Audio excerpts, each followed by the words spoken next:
Hello. Hello, hello. It's time that we continue Eden here. I wonder if anybody's on. Hold on. Social, friend list.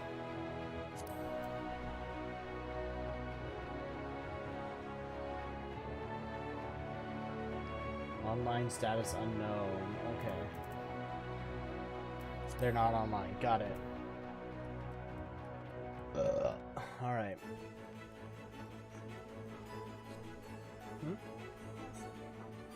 Ah, okay.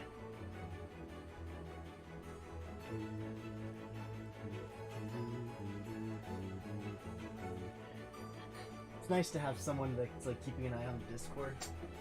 Not gonna lie, I'm 100% just watching your reaction videos. But it popped up as a notification. Okay. So I can confirm.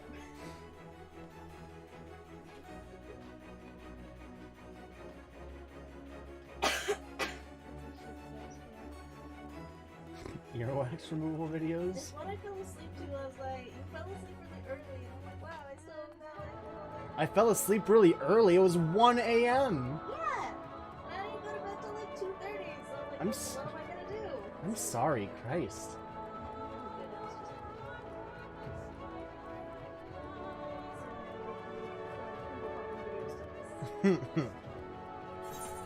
Let's see.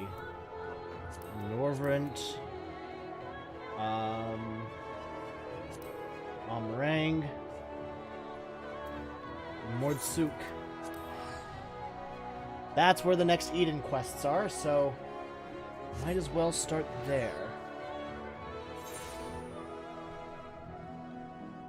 Let's see. Where are my girls?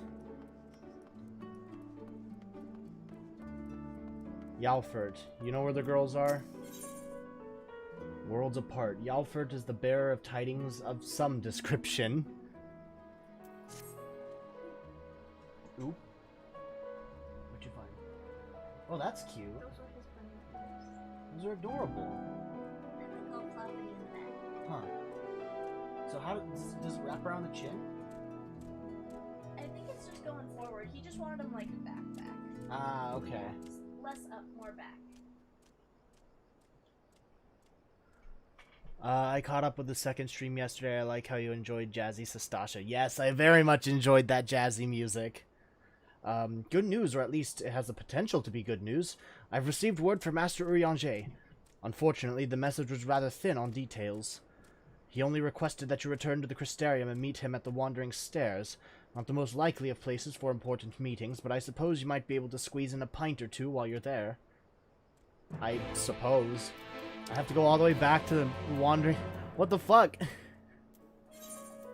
I just left there.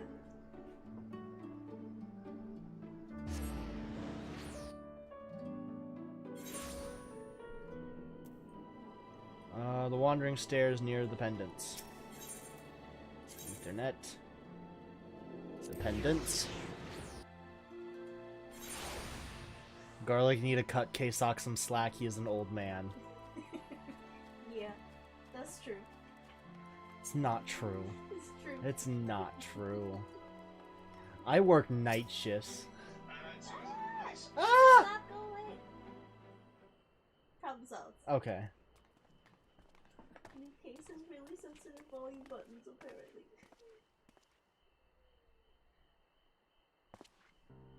Pray accept mine apologies for calling thee hither at such short notice. The matter I wish to discuss is of considerable import. If it's that urgent, wouldn't it be quicker to use those link pearl things Reen's been telling me about? These words are best delivered in person.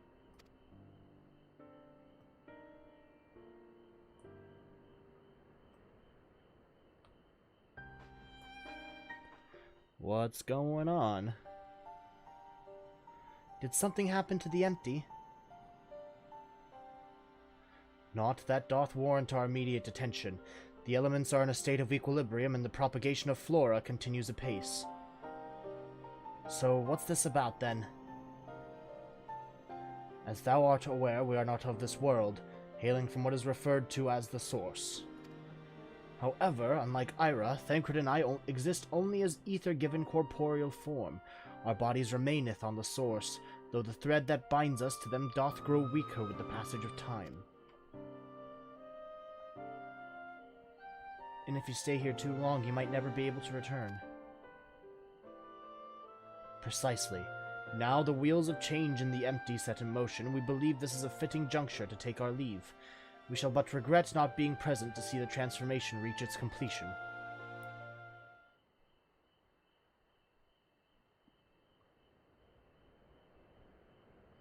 That hardly seems worth losing your bodies over, though. If you have to go back to your own world, who are we to stop you? I always knew this day would come.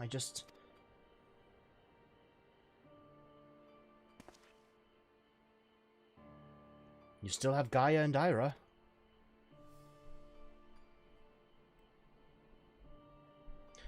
I know that you'll see this through to the end, together. We will. I may not be half the woman Minfilia was, but I have friends I can turn to. They might be brutally honest in their opinion at times, or prefer to save the worlds and let their actions do the talking, but I wouldn't have it any other way.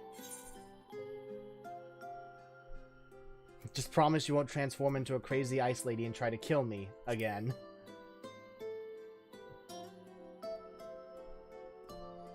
Though I can't say what the future might bring, no doubt Reen and Gaia will need your support in the days to come. Alas, the mysteries surrounding the fairy are yet to be solved. Whether thou shouldst find the answers that thou seekest, or nay, lend not thine ears to its honeyed words, for thy will is thine own, never forget this. I won't. Gaia, you know you're gonna miss us. The time of our departure is at hand, yet know that, no matter where we may be, ever shall we pray for your success. Come on, I clicked. There we go.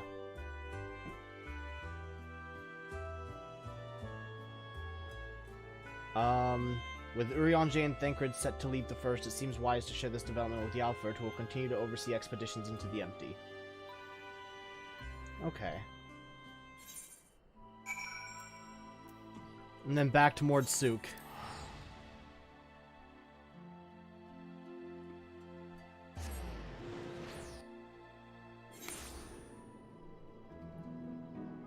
Let's see, which way was he? He was this way. There you are. You're back sooner than expected. Is everything all right? Oh dear, that's rather unfortunate. I dare say it's something jolly important for them to leave in such a hurry. In any case, I wish them the best of luck wherever their work may take them. I shall remain here and hold the fort, as it were, and make the necessary provision should any further forays into the Empty be required. Oh fuck, I accidentally clicked. Safe travels, Master Ira. Okay. Complete.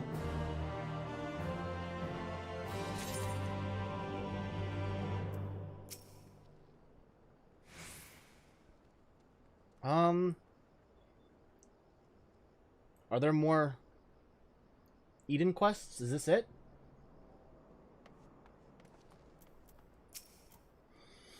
How about you? Talk about Reen's first report? Information regarding the work being carried out in the Empty is treated with the utmost secrecy. To avoid it falling into the wrong hands, we limit keeping the records and such to the bare minimum. Having said that, it does become rather difficult to keep track of the supplies that we deliver, so I have asked Reen to provide reports on your activities. The first such report will cover the time from your arrival in the Empty to your battle with Titan, though truth be told, I cannot help feeling that this was a rather large burden to place on Reen. No doubt she has enough on her plate as it is.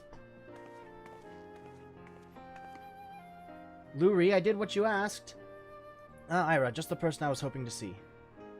Oh, is that so? Well, before we go any further, please allow me to take receipt of the report.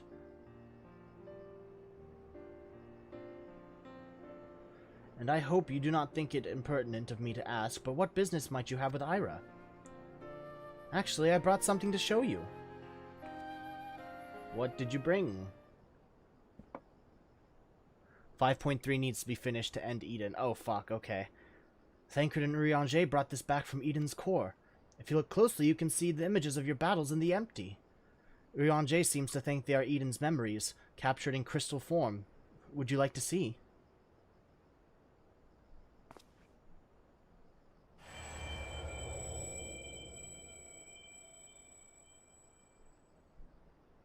As you gaze into the crystal, visions of previous struggles race through your mind with an intensity that far exceeds anything you have experienced. Whoa. What's wrong?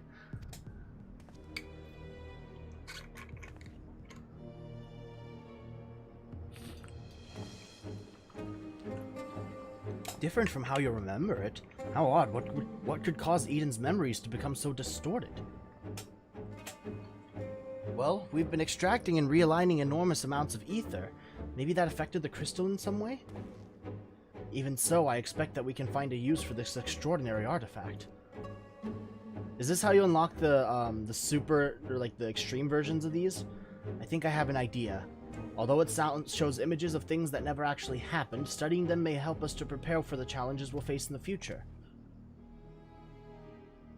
Speaking of studying, Urianger's given me a few tomes to read through before our next expedition. I'd best get back to it, but I'll be seeing you again soon.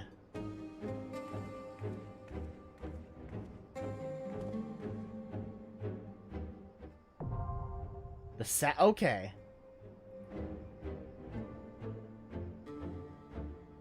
So that unlocks the Savage version. Alright.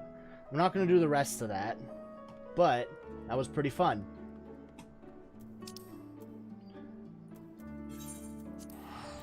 Back to the Crystarium, though. Ah, fuck.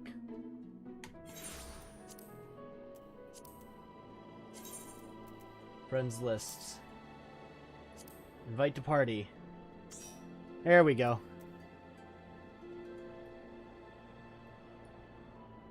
I see you moving around over here. There you are.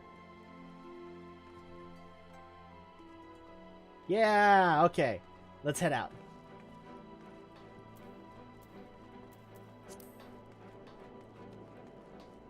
We want to go to the pendants.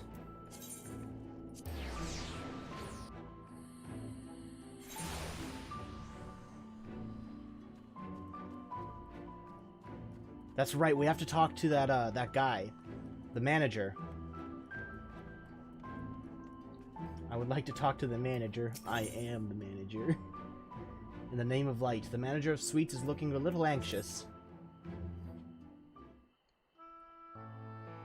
Ah, Master Varian, will you be venturing forth today? Do be sure to take care if so. Though they say the star shower was harmless, one can never be too careful. But I concede it is not for me to tell the Warrior of Darkness how to look after himself. Old habits, you understand. Ah, Ira, how very opportune. Morin. Greetings, my friend. Do you perchance have a moment to spare?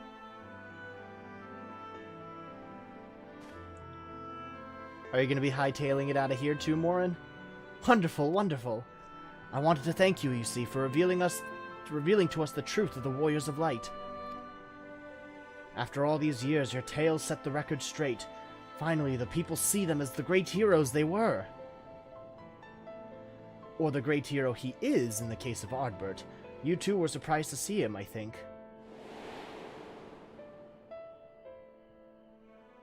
Yeah. At the time, I was not certain what to make of it all, but I could see the effect his words had on those around me. And when the stars rained down from the sky and, well, you know the rest.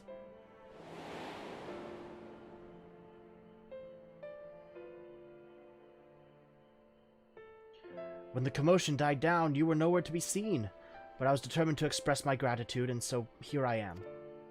Thank you, Ira, for giving voice to the truth and restoring the Warriors of Light to their rightful place in history. Should you perhaps wish to have your account of these matters committed to writing, I would be more than willing to serve as your scribe. Indeed, if there is anything I can do to help, anything at all, You need only say the word.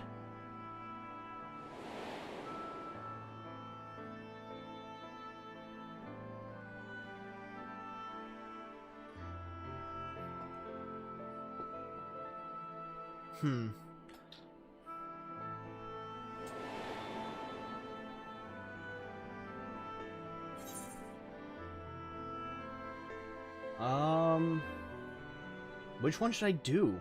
What can you tell me about the Warriors of Light? Very well, tell me what the situation is like in the city. Alright. Tell me what the situation is like in the city. Morin left his library? I suppose so.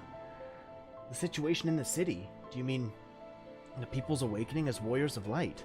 Well, while questions remain about the circumstances surrounding Ardbert's return, history tells us... history tells us that what took place may not be entirely unprecedented.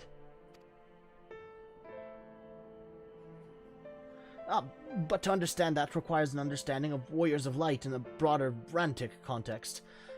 If it please you, I should be glad to provide an overview. I flatter myself that it may grant you a better grasp of that which is occurring not only in the Crystarium, but the world at large. Excellent. I shall return to the cabinet at once and look up the relevant texts. Pray join me at your earliest convenience. I mean, I think we've seen Morin leave his library a couple times now. No rest for the righteous, it would seem. Or the wicked. Do not let me keep you, sir. I bid you a pleasant day. The manager of the suites is like that one person that you never got to know personally, but like every experience you've had with them is super nice and polite. And so you're just like, yeah, he's a nice guy. The friendship built out of just a casual conversation. Let's see. To the Cabinet of Curiosity. Oh, no, not the Amaro launch. Fuck. No, not Gigi. I'm sorry, Gigi, but I don't want to interact with you right now. Cabinet of Curiosity. There we go.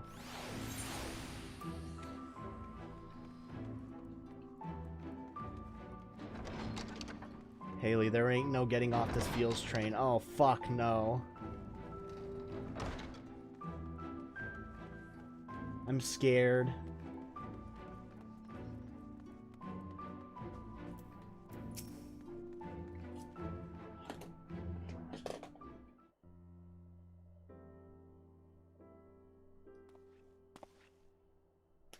Ah, Ira, excellent timing. I have but this moment finished gathering the materials for our lesson.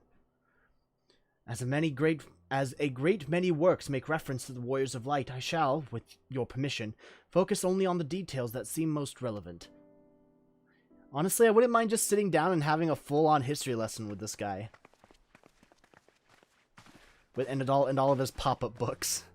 The Warriors of Light, you say? Forgive us, but we couldn't help but overhearing.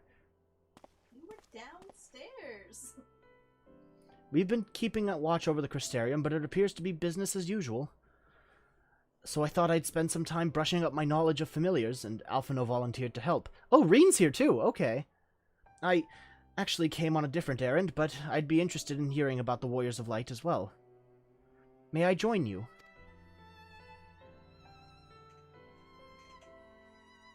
Yeah, we'll all have a pop-up book history lesson. Of course, of course! The more the merrier.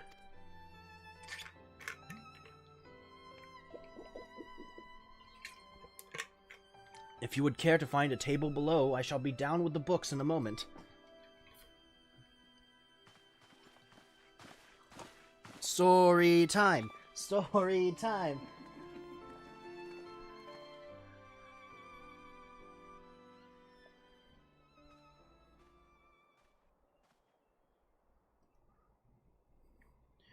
Were one to pore over the annals of Rantic history, one would note the comparatively frequent recurrence of individuals hailed as Warriors of Light. Ardbert and his comrades require no introduction, but many others bore the epithet long before them. To name but a few, there was Tolthewill, legendary first king of Lakeland, Rodfort and Sollard, the fabled Drawn and Galgant duo of Vobert. and no list of rantic heroes would be complete without the Archmage Tiuna of Ronka. In older texts, she too was called a Warrior of Light. It did surprise me how ready people were to forget the negative associations of the title, but it makes sense if it's been around for centuries. Verily, in ages past it was simply a synonym for hero. In the wake of the flood, however, the light came to be regarded with fear. The title used to not exalt, but to revile.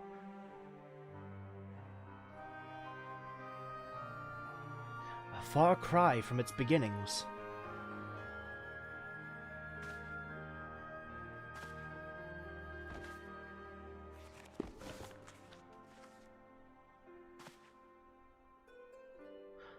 That's the artwork from Final Fantasy 1. That's literally the Warrior of Light from Final Fantasy 1. Okay.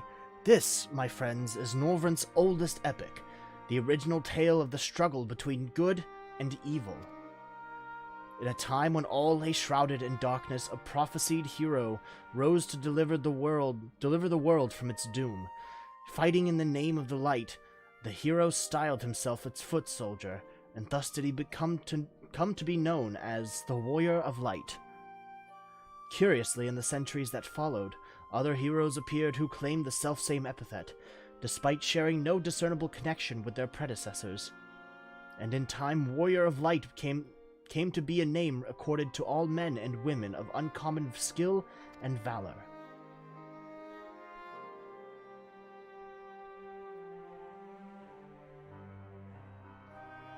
Well, the plot thickens. As you know, the title of Warrior of Light is also used in the source. Though the manners in which individuals have earned it are many and varied, heroes have been honored thus since antiquity. Nor does the custom show any sign of dying out, as you can well attest. It makes you wonder, doesn't it? It surely can't be a coincidence. Indeed not. Let us imagine a man who has awakened to the echo and is able to hear Heidelin's voice. As she styles him, so too does he style himself, a Warrior of Light. Of course, being blessed with the echo does not in itself make one a hero, and conversely, there will have been no few heroes who are not blessed with it. Excuse me. But such distinctions are immaterial to the masses, and over time they came to use the title of Warrior of Light and the word hero interchangeably. Sounds about right. It would be interesting to see if the theory holds true in other worlds, if crossing the rift were that easy.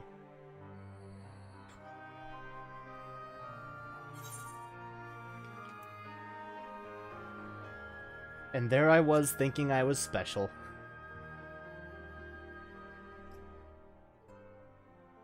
But you are special.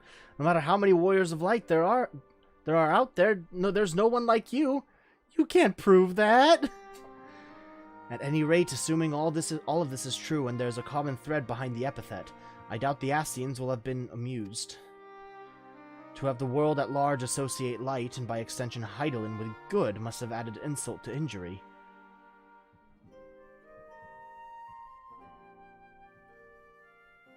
Morin's just like, what the fuck are y'all talking about? Ahem. While this discussion is undeniably fascinating, I wonder, should I be privy to it? Mayhap it would be better if I excused myself. Oh, no need for that, my friend. Pray accept our apologies.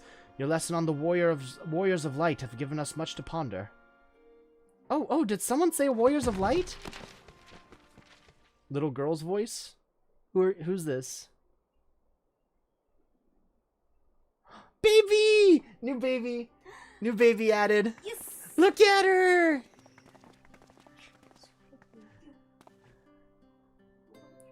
Riki Tio, are you alright? Her name's Riki Tio. That's so fucking cute.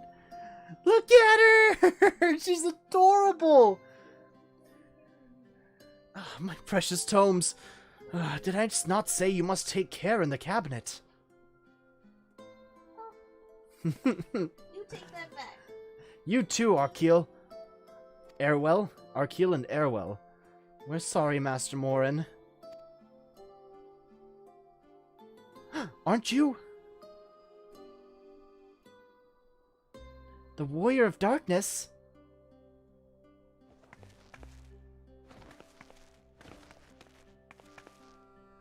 My name's Riki Tio, and I want to help everyone. Please tell me what I have to do to be a hero, to be a warrior of light. Oh,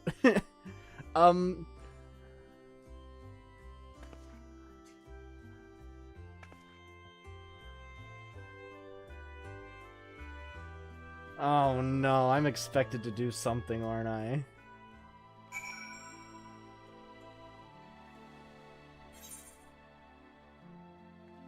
Riki Tio is tiny.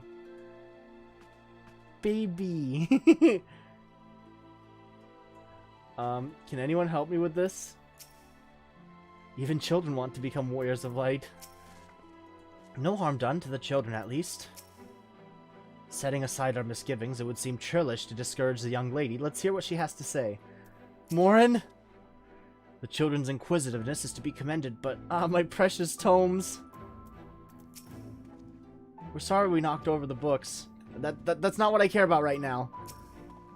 Do you remember me? Yeah, you're the kid that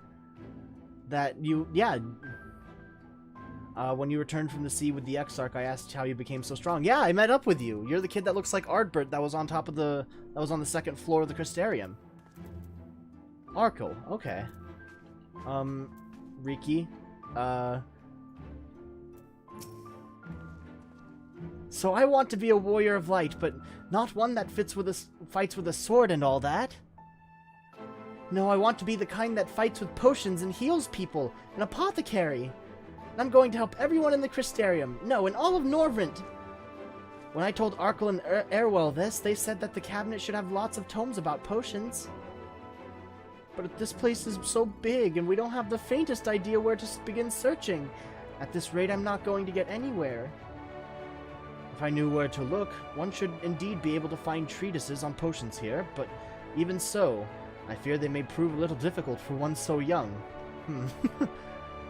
Haley says, I am the warrior of gun. Oh, okay, you got the full getup. Okay, that's actually really cool. That armor's real cool. Esteemed warrior of darkness, perhaps you might accompany young Riki Tio to Spagirix. Rather than through tomes, I believe she stands to learn more by observing the chirurgeons at their work. Sounds like a plan. It seems like we finished here, so we'll come with you. Last one, the Spagirix is a rotten egg. Fuck them kids. I'll have you know I'm really fast. You're going to be the rotten egg. Wait, no, I need to go. Fuck. Huh? I don't want to be a rotten egg. Fuck. I'm gonna cheat. The Crystarium to the main Aetheryte Plaza.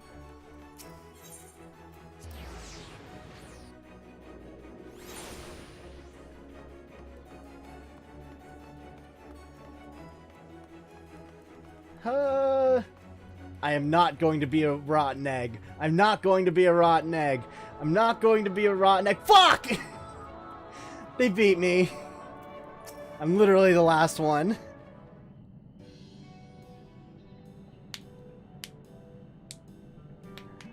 Well now, to what do I owe the pleasure of so many bright-eyed visitors? I'm a rotten egg. Is that the way of it, sweetie? You wish to learn about medicine? You're gonna cheat and still be a rotten egg? I guess so. That's right, I want to be a warrior of light who uses potions to help people all over the world. Well, that is a very noble endeavor, and you aren't alone in it. No few at our infirmary yearn to venture forth as warriors of light. But ultimately, they have all decided not to pursue that dream. Huh? Why? Because the people here need them too, sweetie. The guards who place themselves in harm's way to keep us safe, the artisans who toil tirelessly that we might sustain our way of life, and younglings like you who are the future of the Crystarium.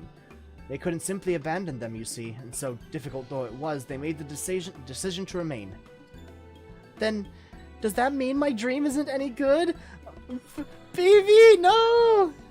Oh, sweetie, yours is a wonderful dream, and it would be my pleasure to help you pursue it. If we all work hard, the day will come when our chirurgeons may set forth to aid folk in every corner of the realm. As we strive towards that day, I hope we can rely upon you as well. Though I must warn you, ours is not an easy path. No, you must work very, very hard. I'm not afraid of hard work. I'll become the best apothecary ever. Just you watch. That's the spirit. Without further ado, then, may I entrust you with a task? I've placed an order at FFXIV for a potion ingredient, and I would like you to go and collect it. Ooh, an ingredient! Leave it to me, miss! My, such an abundance of energy. Though I can't help wonder if she'll be alright by herself. My apologies, but would you mind accompanying her? When you arrive at FFXIV, speak with a woman named Gracine, and she will point you in the right direction. Ira, off on babysitting duty again. I shall join you. As the one who suggested this course to Riki Tio, I would assist in her first steps. Ira and Alphino, masters, I guess? What about the two of you? Are you coming along too? Well, we do want to become Warriors of Light, just not the same kind as Riki. So we'll wait for you here, Warrior of Darkness. When you return, please teach us how to fight. In that case, Reen and I shall accompany them. We'll keep them company and take the opportunity to ask about their aspirations.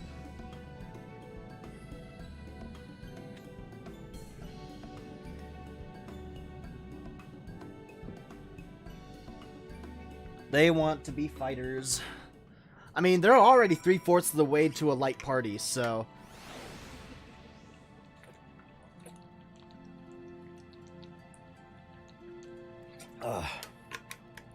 Let's see, we already got a healer, and we either got 2 DPS or a tank and a DPS. Unless both of them want to be tanks of some kind, in which case we're in a bit of trouble. Alright, where do we need to go? Upstairs, maybe?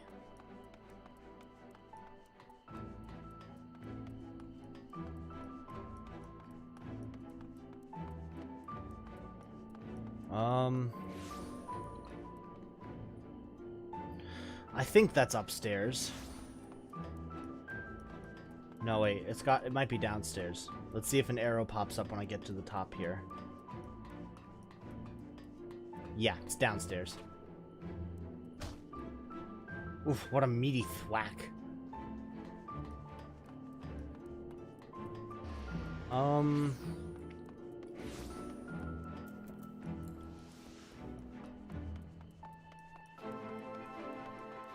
Somewhere over this way.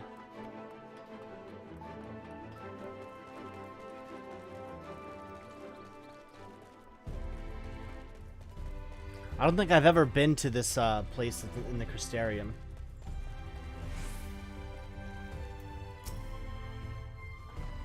If it isn't the Warrior of Darkness himself, may I assume you are with Master Alphino? Right, lest you wonder, Chesamil's order is for grapes. As busy as we have been of late, however, I regret to say we didn't have the time to harvest them. So it was with apologies that I asked Master Alphino and his young companion to help themselves to the fruits on the vines. Perhaps you could lend them a hand. It is the undersized grapes you'll want to pick. They're too small for normal consumption, but suitable for making wine and medicine. You doing your job, Riki? Are these small enough? I would hope so. Undersized grapes. I suppose all grapes would be pretty big for her.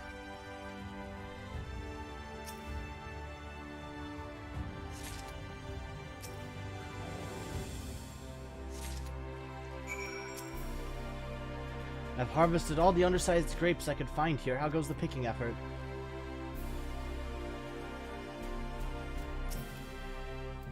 Oh, you're here too? We're picking little grapes. It's quite fun. I can tell.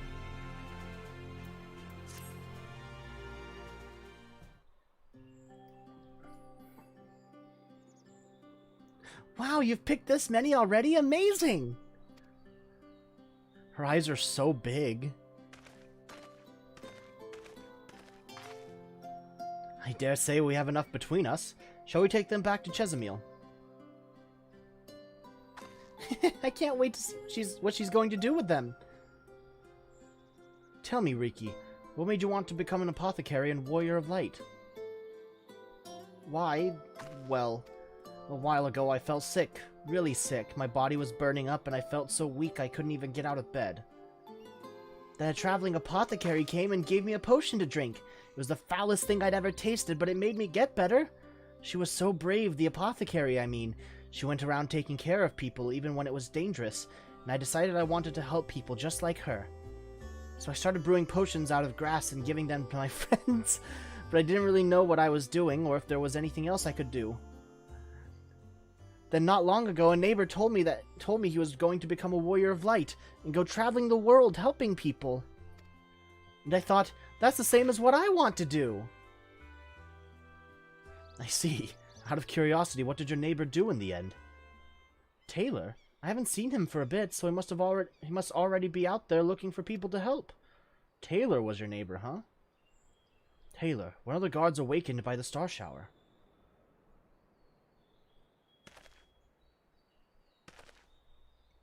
Thank you for sharing your tale with us, Riki Tio. I myself took inspiration from one not unlike your traveling apothecary, and I hope her good example will spur you on to realize your dreams. But it will not be done in a day. Such lofty goals are reached through hard work and persistence, through countless little acts of heroism like delivering grapes to Chesamil.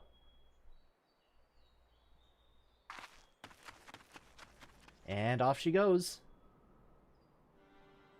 It would seem I have been laboring under a misapprehension.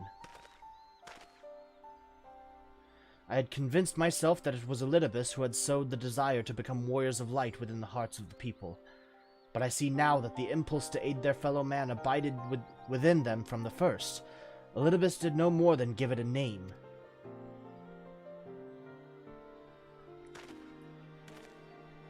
And as he so kindly proclaimed, we must return to our own world ere long.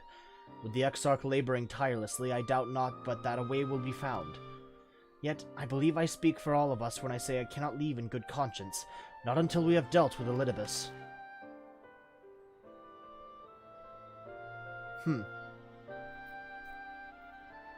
This is no longer a strange and distant land after all. Norvrent has become a home to us, and her people our own. Let us return to Spadgerix. It wouldn't do to keep your admirers waiting.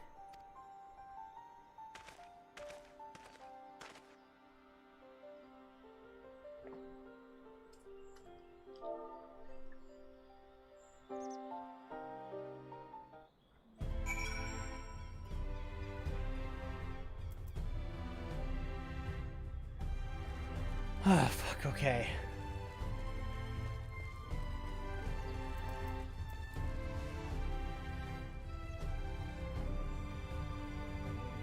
Ugh.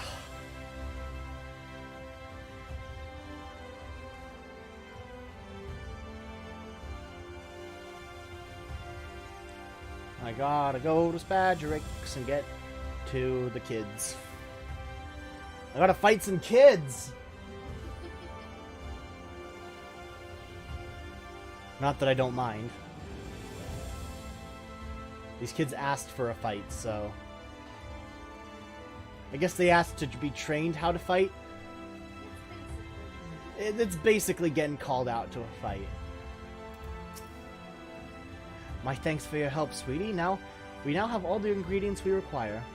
From the grapes we shall make a vinegar, to which we will add elf grass and a few other herbs to produce an invigorating syrup. Though it's unspeakably sour, it does wonders for the constitution. As part of her studies, I may just have to give Riki Tio a little tasty. Just give a kid an entire mouthful of vinegar. I bet that will go over well. Alright, Arwell. Arwell regards you expectantly. Warrior of Darkness, if you've finished helping Riki, won't you show us some fighting? Not play fighting, but honest to God's fighting. Well, shit, kid. Do you want to get your head kicked in? We already have some enemies that you can deal with. Vampire bats. The guards say they've become a pest around the Crystarium of late. We tried to sneak outside to hunt them, but the guards caught us and sent us home. But they shouldn't mind if you were doing the fighting and we were just watching. The children told us as much while you were away, and in preparation, Chesamil kindly furnished us with some lures for the bats. While the creatures won't give you any sport, bear in mind that the younglings will be watching. That's to say, put on a good show, yes? Right, let's head outside at once. Everyone follow me. Alize acting like a field trip leader. Alize, wait just to... Come on then, children.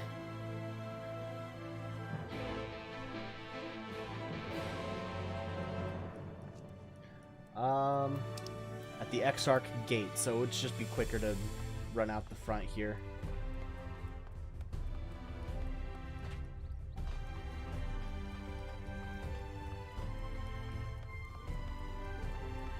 Let's get out of here. Whoop, whoop, whoop. Beat them kids to a bloody pulp. Yeah, fuck them kids.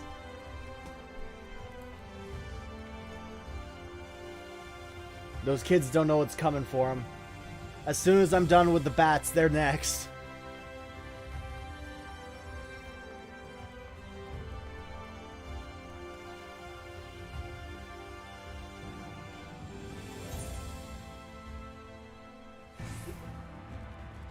Alright, there they are.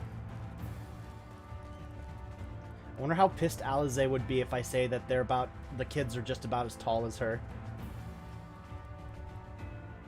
I would be the one having to run at that point.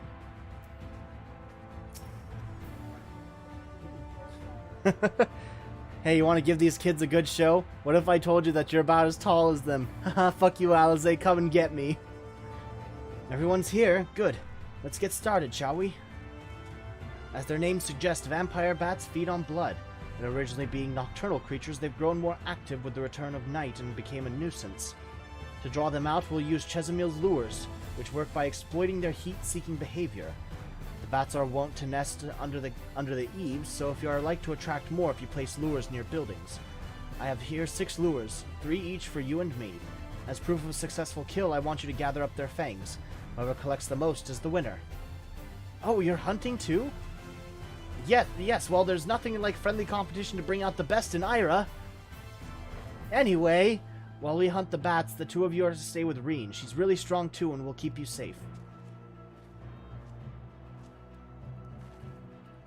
Without further ado, then, let the contest begin. So this is a competition. So we gotta place them near buildings? Let's go for the furthest one. And see if that's near a building over here.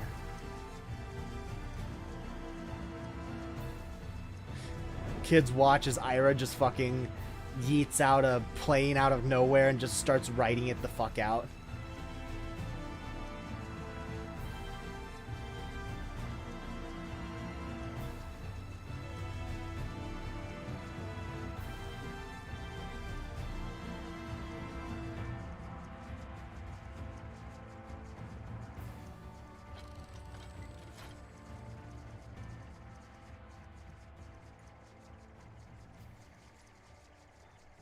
This place isn't a building. Over this way.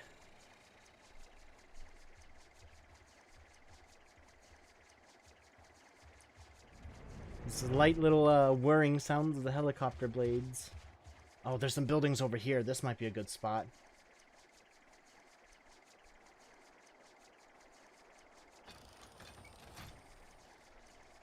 Perfectly in the shadow.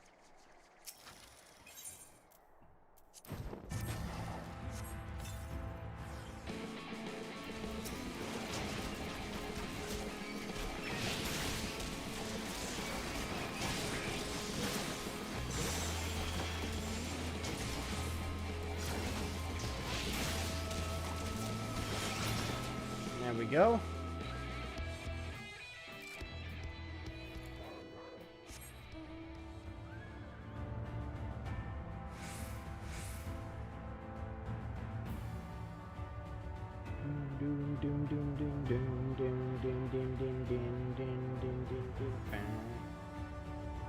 Let's see. Here. That could work.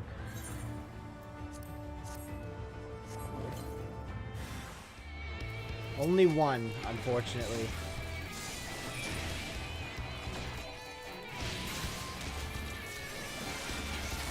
Is this what Alize thinks is a chance to show me up?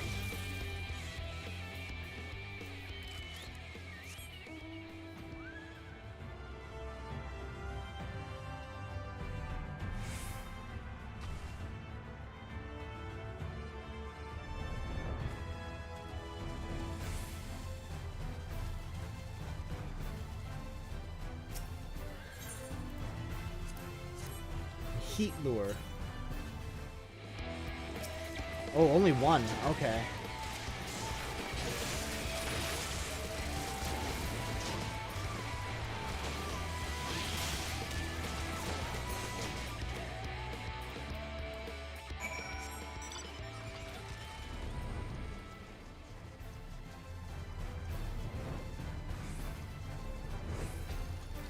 There they are. Well fought, Hyra. The children were hanging on to your every move. I literally flew like a mile in each direction. How do they see me? As was I, to be honest, though I know the tally. May I see your fangs for good measure?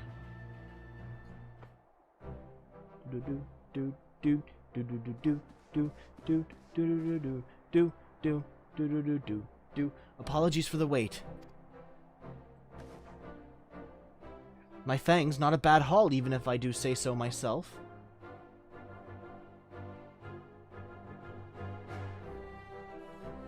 Five, six, seven. 7 fangs from Alize.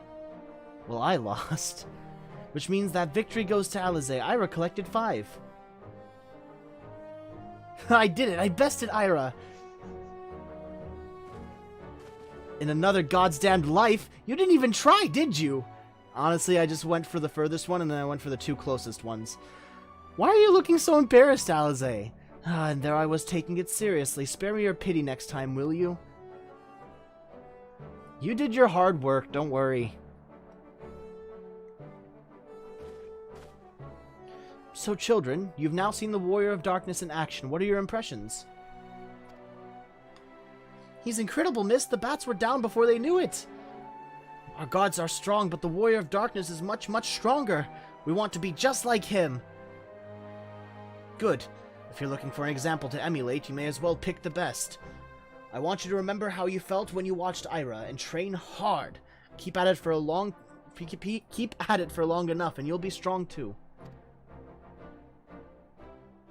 If you don't mind telling us, when did you decide that you wanted to become Warriors of Light? Well, we were listening with everyone when Ardbert appeared, but I've wanted to be strong since before I came to the Crystarium. The Sin Eaters killed my father and sister, see? And I promised myself I'd learn how to protect people one day. Like Ardbert said, this is our home. We're the ones who have to protect it. We're the ones who have to rise up as the new Warriors of Light. What about you, Arkil? But me, to be honest, I'm still not sure what I want to do. But if my friends were in trouble, I know that I would want to help them. And I want to go on adventures with them, see the world together. That's a wonderful goal. You really think so? It's hard to explain, but it's something I felt when I saw the star shower the other day. I felt as though there was something I'd lost, and that I had to go out there and find it.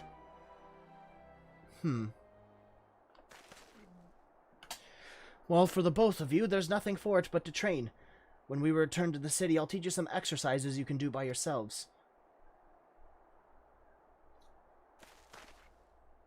Thanks for showing us your fighting skills, Warrior of Darkness. We'll never forget it.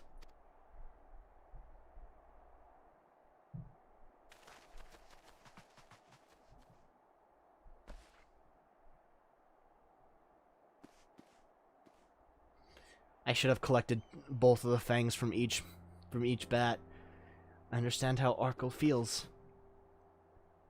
The star shower didn't awaken me to Heidelin's voice, but that vision of the final days of Amarot burning, it filled me with sadness to the very pit of my being.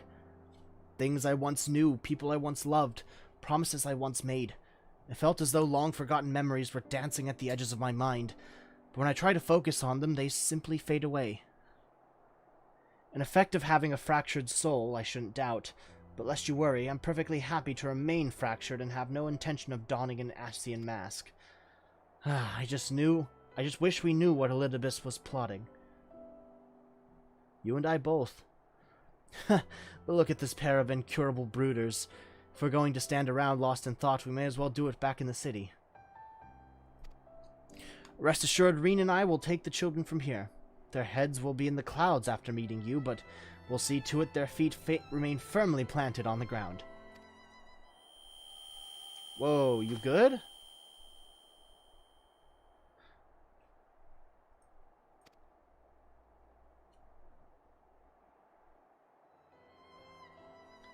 It's nothing, just a dizzy spell. Seems I tried a little too hard to beat you. I'm fine now, not to worry.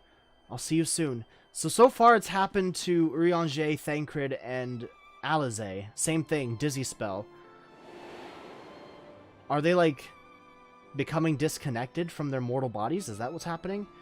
As you ponder Alize's words, you are taken to it by an urge to revisit the scene of that fateful evening.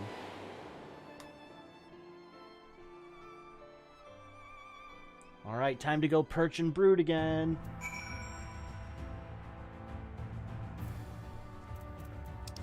Go to the lookout, the Crystarium.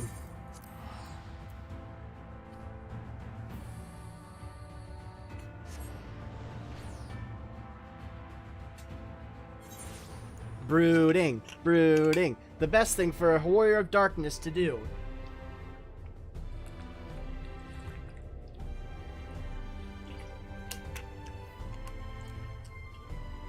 What do you do when you can't count up the number of people's, people that you've saved? Think of all the people that you haven't been able to save and feel bad. Feel terrible. Feel like absolute dog shit. You are a terrible person regardless of all the good things you've done because you couldn't help a number of people. Fuck you and your heroism. Heroism. Fuck.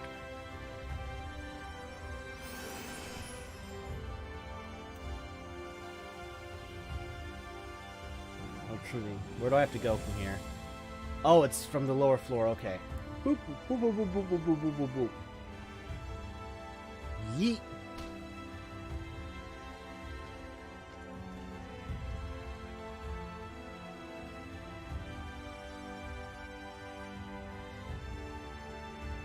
They dying. They all need some of Ira's life juice. What does life juice entail? If any of them approach me with the grapefruit method, I'm running.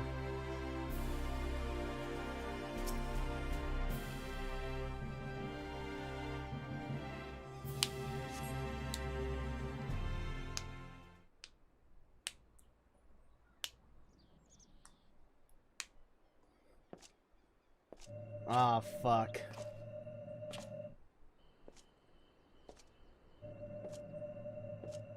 You good? Whoa.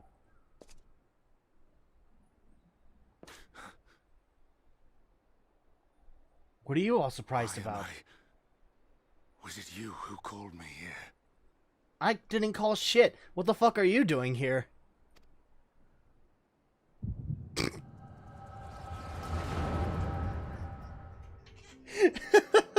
Dick, why?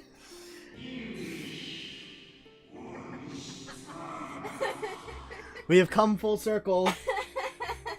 On behalf of the convocation, I bid you welcome to our order. At times you will stand with us, at times you will stand against us. All that you might steer mankind in the very star upon their true course. For yours is the seat of Elidibus, the emissary, and by this name shall your every action be guided.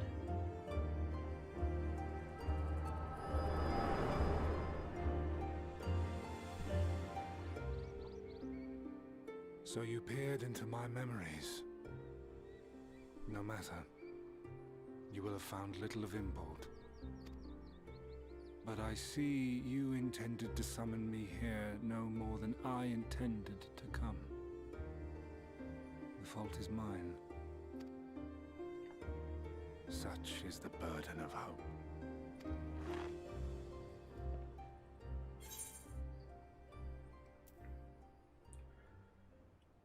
What are you plotting?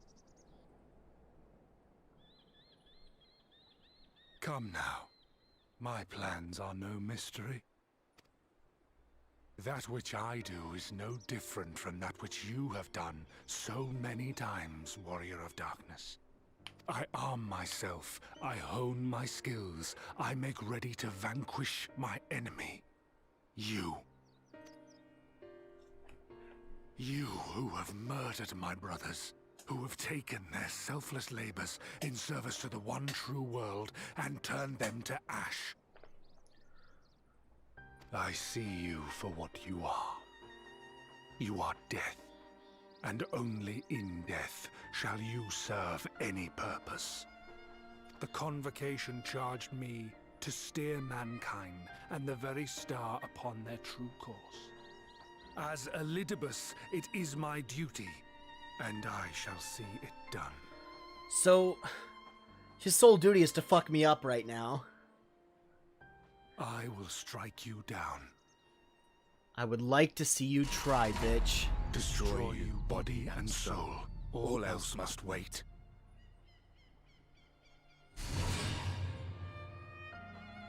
Well, shit. Ere long I will come for you, Warrior of Darkness.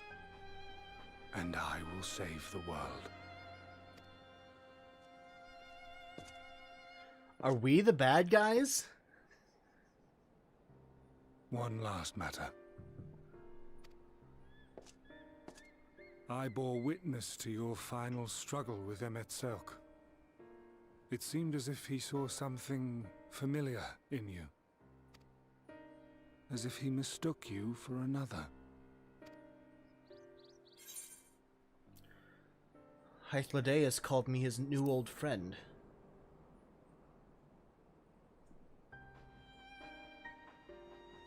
No. I recall not of whom he spoke. Mayhap I never knew you. Or mayhap it is another fragment lost. Ah, I wasn't aware you already had a guest. If the conversation is constructive, I shall not intrude. Oh, Chrissy. But if you seek to stir up trouble, Elidibus, then I must insist you leave at once.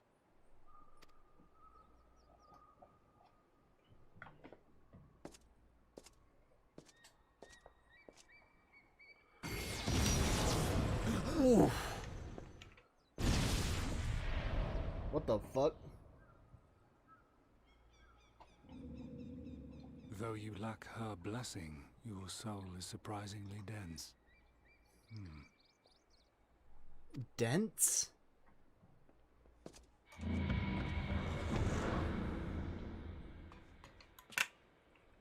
What just happened? Worry not. I seem to be unharmed.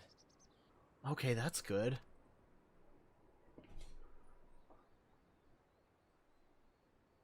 Whoa. This is my own doing. The consequence of my recent exertions. It is the tower's way of compensating me for the demands I have placed on it. Rest assured, it is no great inconvenience at present. Indeed, I told Beck Lug as much, but they would not be persuaded and sent me away to rest. Well, fucking good call on Beck Lug. Come on, let's get you some sandwiches, some coffee biscuits. Strange as it may sound, I consider it something of a badge of honor.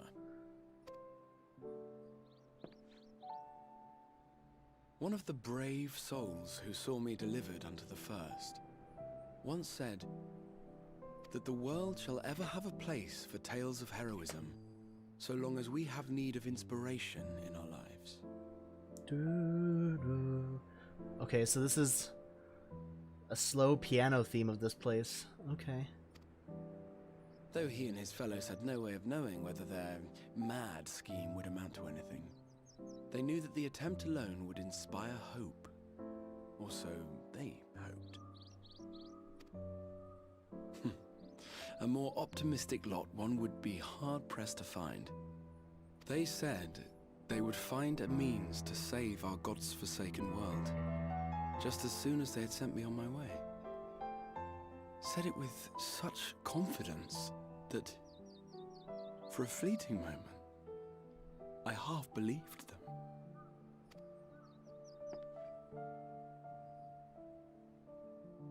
Such faith, such courage in the face of unrelenting despair. For a long time, it was more than I could bear to remember them. But having come this far, having sent full many on their way myself, I see things more clearly. To take action is to hope. To believe, to choose to believe, is to take the first step towards a brighter future. And why do I tell you this? Because I want you to indulge me in a little recklessness. Alright, recklessness is my middle name. What you got, Chrissy? Needless to say, I have a plan. And when all is said and done, I will ask yet another favor of you. Sounds like fun.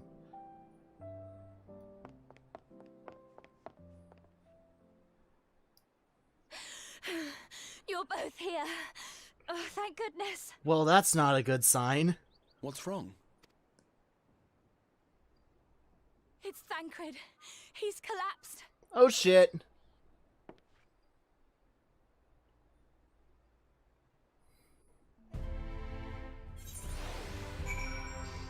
The Warrior of Nihilism. Let's fucking go. The fates seem determined to not allow us a quiet moment. But come, let us have the details from Reen.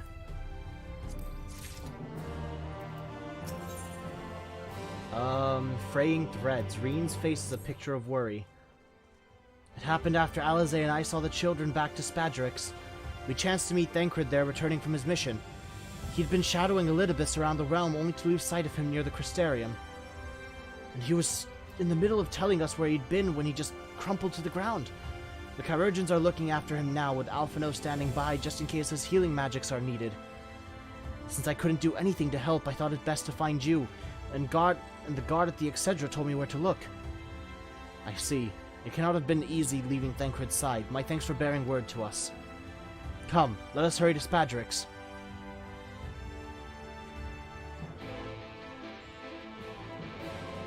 Yeet!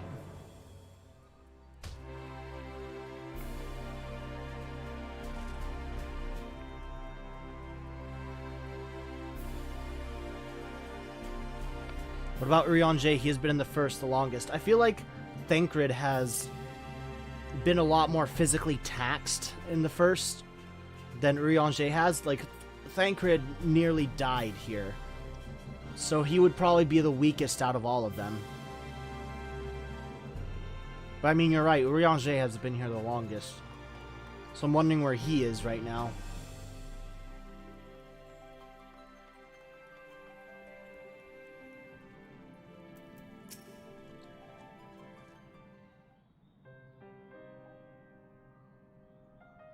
They dragged you here, did they? My apologies. How do you feel? Embarrassed, but otherwise well enough. I won't be staying overnight. This episode was not the result of any injury I could find. Thancred's ether, however, did show signs of instability, and I did what I could to calm the fluctuations. And all this happened without warning. Not exactly. You'll doubtless recall the time Urianger nearly drowned and I gallantly went to his rescue. When his water-walking charm failed, he was tired, and as were you when you got back. We were both spent, yes, on account of which you begged us to rest, which, in retrospect, may have been a good idea. The fact is, I've been experiencing regular bouts of lightheadedness ever since, but there was no actual fainting until now.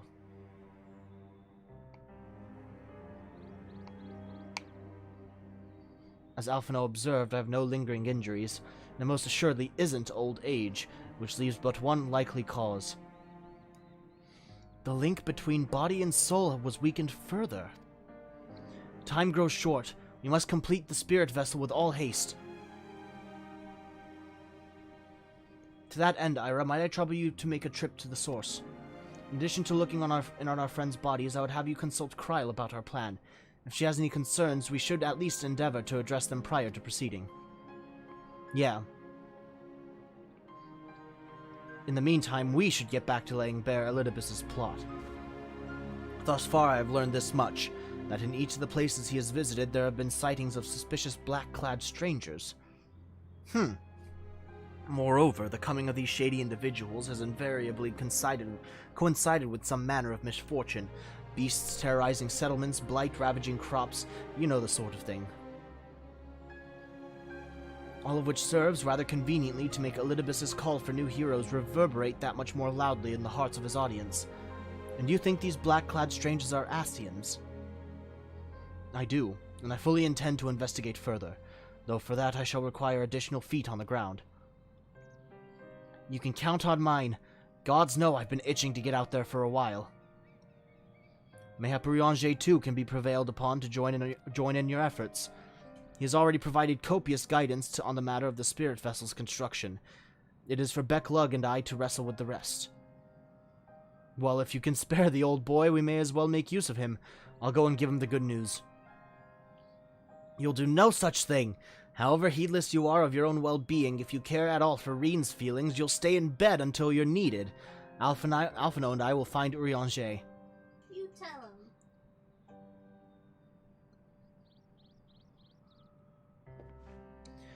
All being well, we will have news to share by the time you return. Safe travels, Zyra.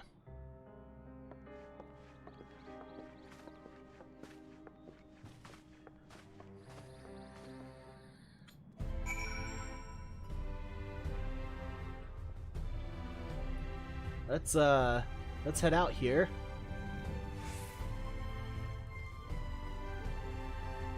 We gotta go to the source, which means that it'll probably be better if we go through the portal in the Exarch's chamber.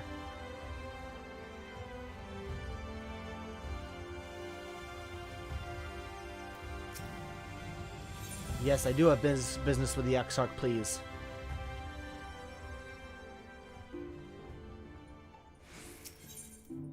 Return to the source.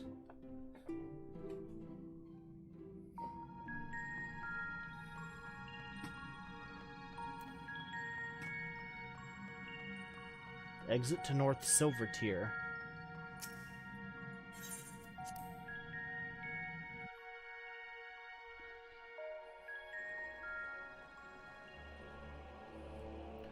So this is where I have to go to. Okay.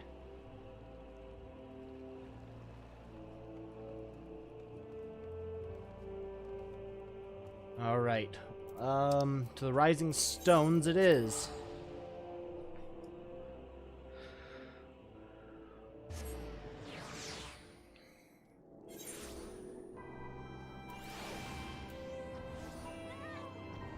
This way.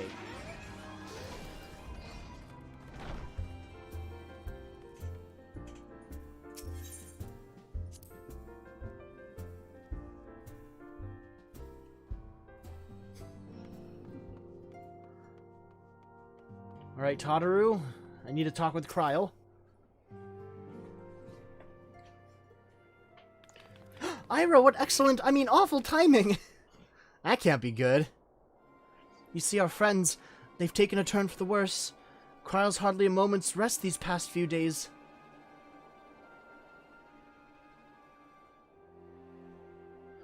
She didn't want everyone to worry, so we've been keeping it quiet. Oh, but listen to me. I call myself a receptionist, and I haven't even bothered to ask why you're here. So they think the spirit vessel will be ready soon, and they want to make sure there are no problems at this end. You better talk to Kryl. She's with the others in Dawn's Respite. Let's go and see her. Just prepare yourself, alright?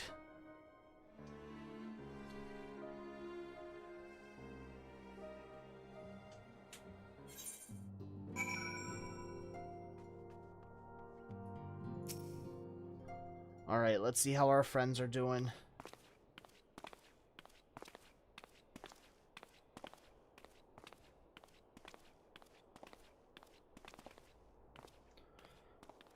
I don't think I've ever been in this part of the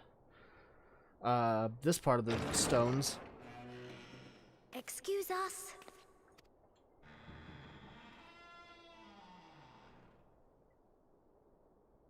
Well, this is ominous.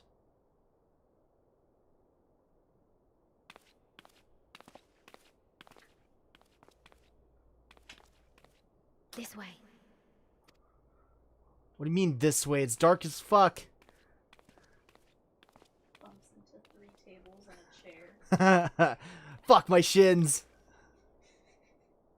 Poor Todoroki hit your face.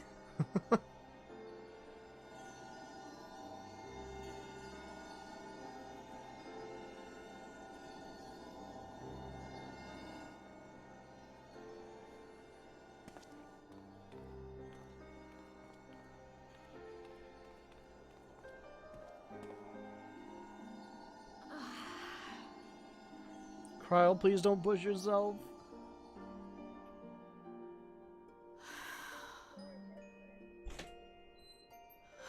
I would rather you hadn't seen this. I'm sorry.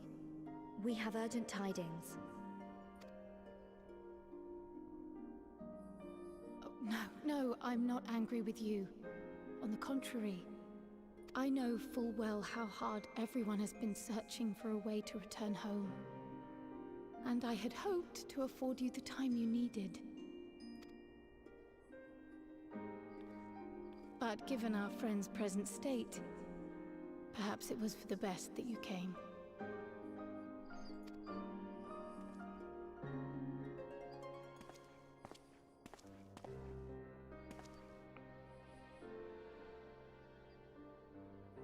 Stiff and cold, all of them. As if they were made of wax, barely alive at all. Well, shit.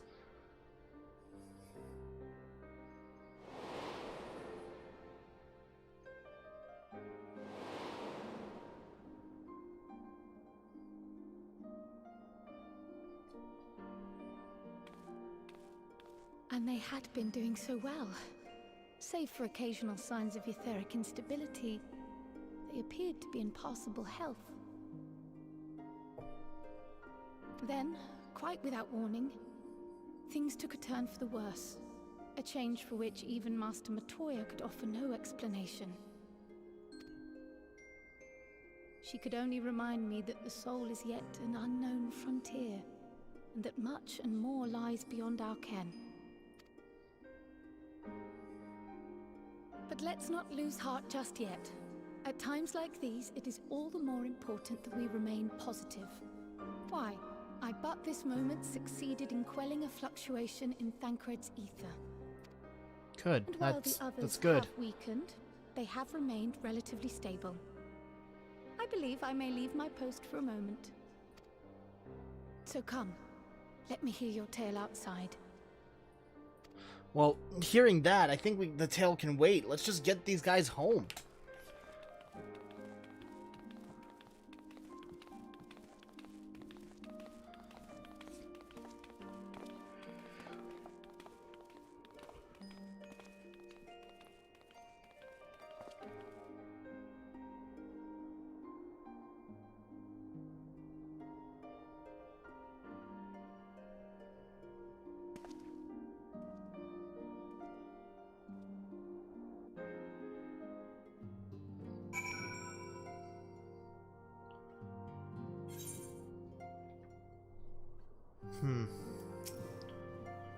What news from the first? I see. Work on the spirit vessel proceeds apace, but our friends begin to falter. As they themselves have observed, the link between body and soul has weakened. It's as simple as that. For now, I'm still able to quell the fluctuations in their ether, but it's only a matter of time.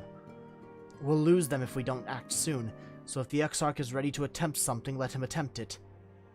As for the spirit vessel itself, if we seek to draw upon Allegan wisdom, we could do worse than consult an expert in the field. And I think I know just the man. Time being against us, it may be best if I go and solicit his aid in person, even if it does mean leaving my patients. Okay, judging by her sheepish expression, Todoroki has a favor to ask. Ira, could you spare a moment? While Kryl goes and finds this expert of hers, I mean. There's a gift I was hoping to send to our friends in the first, you see. And since we might be waiting a while, I wondered if you wouldn't mind giving me a hand with it. My first attempt turned out well, so now I'm going to make it properly. I'll be in the kitchen at the House of Splendors. Meet me there. Well, I had better be off too. I shall see you soon, either here or at the house, depending on how our patients fare in my absence.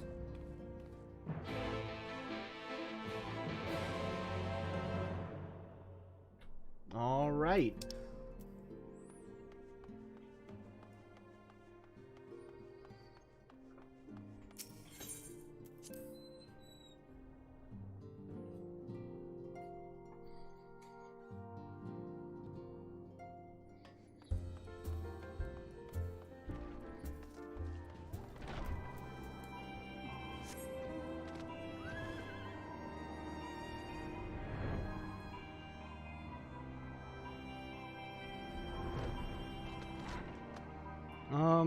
Where is this? Back here.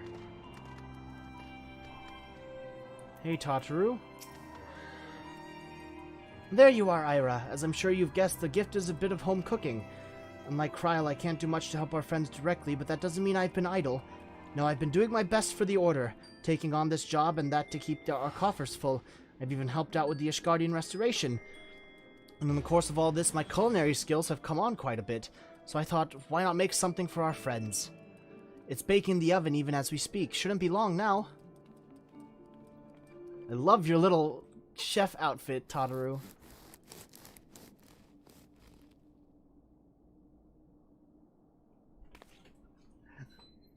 Look at Tataru's culinarian outfit. There, baked to perfection, even if I do say so myself.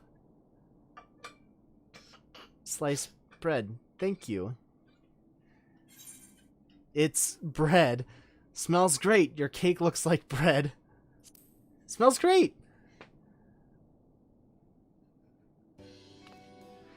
Doesn't it just? It's called Archon loaf, in case you're wondering, and it's what they eat over in Sharlayan. Simple fare, I admit, but I thought it would remind our friends of home. God, she fucking looks great in her culinarian outfit. If nothing else, Kryl tells me it's a good source of ether. So it should lend them a bit of strength, at least. Yes, there's ether in bread. Yes. It's been confirmed. There's truly nothing like the smell of fresh bread from the oven. Kryl, and if it isn't Rambros, too. Oh, Rambros. I trust you require no introductions either, Ira? Greetings, my friend. Full glad am I to see you well. I confess I have a long list of questions to ask you, but I will endeavor to contain my curiosity for the present. I understand our mutual friend is struggling with the application of certain Allagan technologies. I have been keeping Rambros apprised of the events in the First. Suffice it to say, he knows about the Exarch. Excuse me. If anyone can provide insight into this matter, it is him and his fellow sons. Loath as I am to disappoint you after so glowing an endorsement, memory transference was the sole province of Allagan royalty. Its mechanisms closely guarded secrets. If any record of them remains, we have yet to find it. To wit, I regret that I can offer no solution to your problem.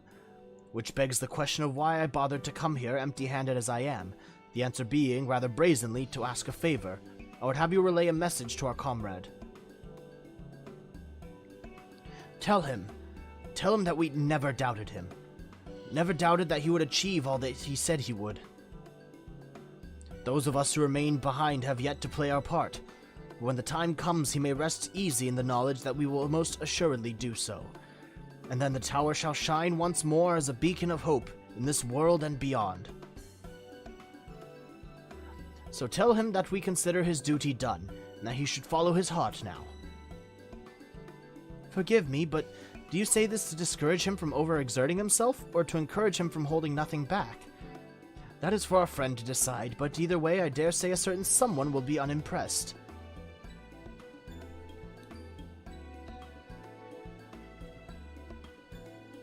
Did you bust that? No, it popped open the fridge. Okay, it popped open the fridge, alright. Well, there you have it, Ira. If you would be so good as to see Rambros's message and Tataru's bread to their intended recipients, along with my report, of course. Can I have a bite? These things are so good. They're a little frozen because they were on the top shelf, but... I think rice paper just naturally hardens in the fridge. Well, no, like it's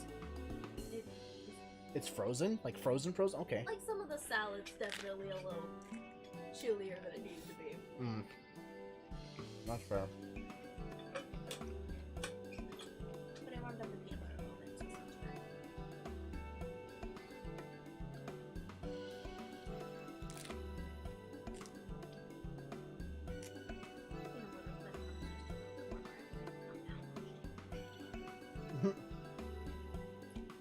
Should I finish this or do you want to finish this? You might as well finish it. You already got a hold of it.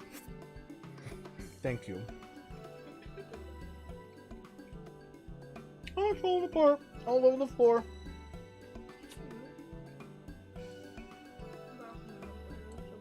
It's getting all caught up in my leg hairs.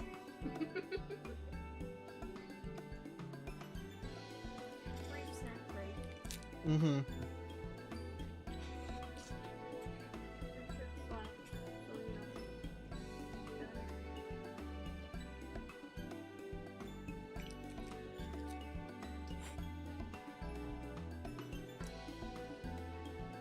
I haven't had any veggies yet today, so this is a good welcome. Yeah, I kind of figured as much.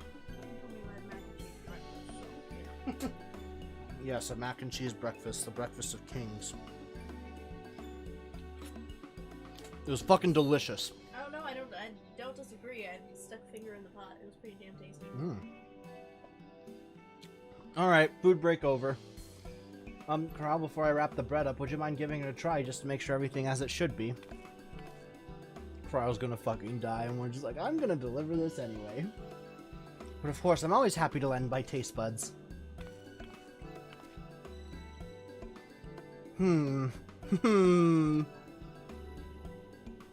Excuse me, Rambros is a fellow Charlian. May I trouble you for your opinion?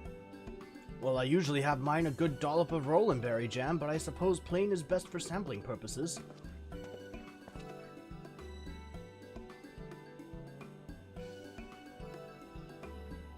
Is it gonna be all gone? Munch munch, I see, I see. Oh no, is it that bad? It is indeed, Tataru, dense and unpleasant, exactly as it should be. Ha ha ha, just so, the very taste of home. As you might expect, our countrymen have amassed a wealth of culinary wisdom from every corner of the world, but our native cuisine is, shall we say, a little lacking. Wow, it's America. In Charlian, the majority regard food as a source of nourishment rather than enjoyment, save for those few who actually research the culinary arts, as we pay little heed to the niceties of taste and texture. It was against such gastronomic landscape that what is now called the Archon Loaf was born, the creation of an Archon who devoted himself to the study of bodily sustenance. In order to maximize nutritional value, he incorporated copious quantities of pulverized fish and vegetable matter into the dough, all with nary a care for those qualities which make bread enjoyable. The result is a flavor that continues to defy description.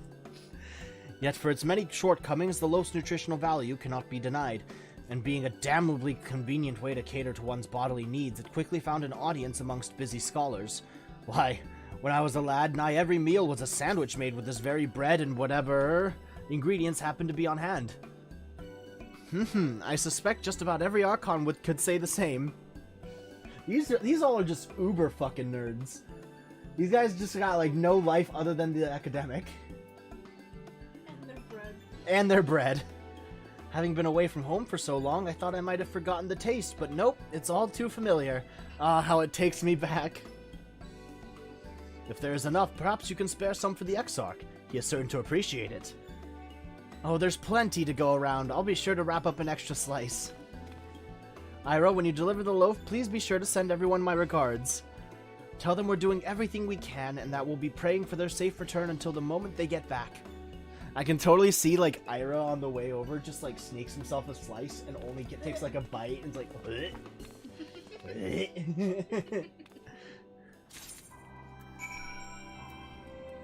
This is fucking gross. Fucking fish bread. Tataru, what the fuck? You guys eat this shit? Oh, look at Tataru, though. All the effort went into looking cute. It's okay. She took up the culinarian job because she likes aprons. And tall hats. You know what? I'd buy it. I fucking love this line. Lower tables would have been nice. The Lalafell standing on a stool.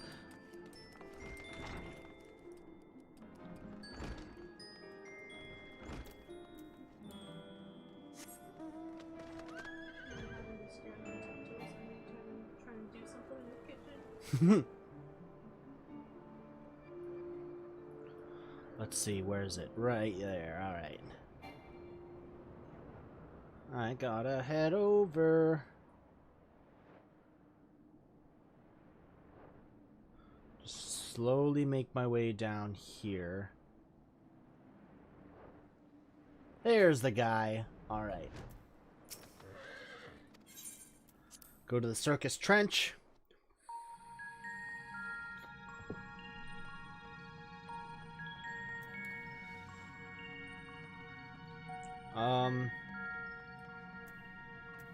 The Beacon Keeper.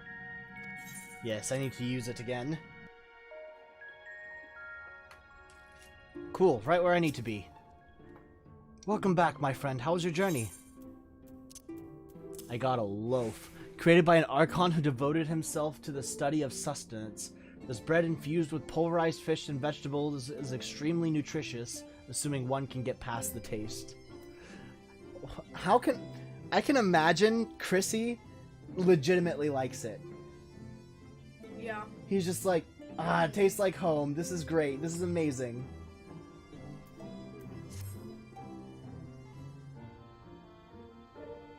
By the 12 Archon loaf. However did you come by this? I swear it had come straight from Charlian.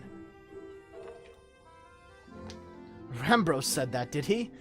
His words are very nearly as heavy as the bread. But I appreciate the sentiment. Bread is heavy? They should be light and fluffy. Why are you talking about this bread like it's a pound cake? Should you have the chance, you may tell him that he needn't worry. That which I seek to do, I do of my own volition, and with all my heart. In pursuing this path, I fully expect to earn the censure of our friends, and to deserve it. But I shall forge on regardless. Forge on as you yourself did when faced with a similar predicament. So I ask that you have faith in me, in what we do. But we were talking about your journey before the others arrive. I would hear how their bodies fare. Oh, and the bread I shall save for later. Though it has been many years, I have not forgotten the feats of mastication required to consume it, nor how unconductive they are to conservation. Okay, so he doesn't like it. It's nostalgic, and he's thankful, but he doesn't like it.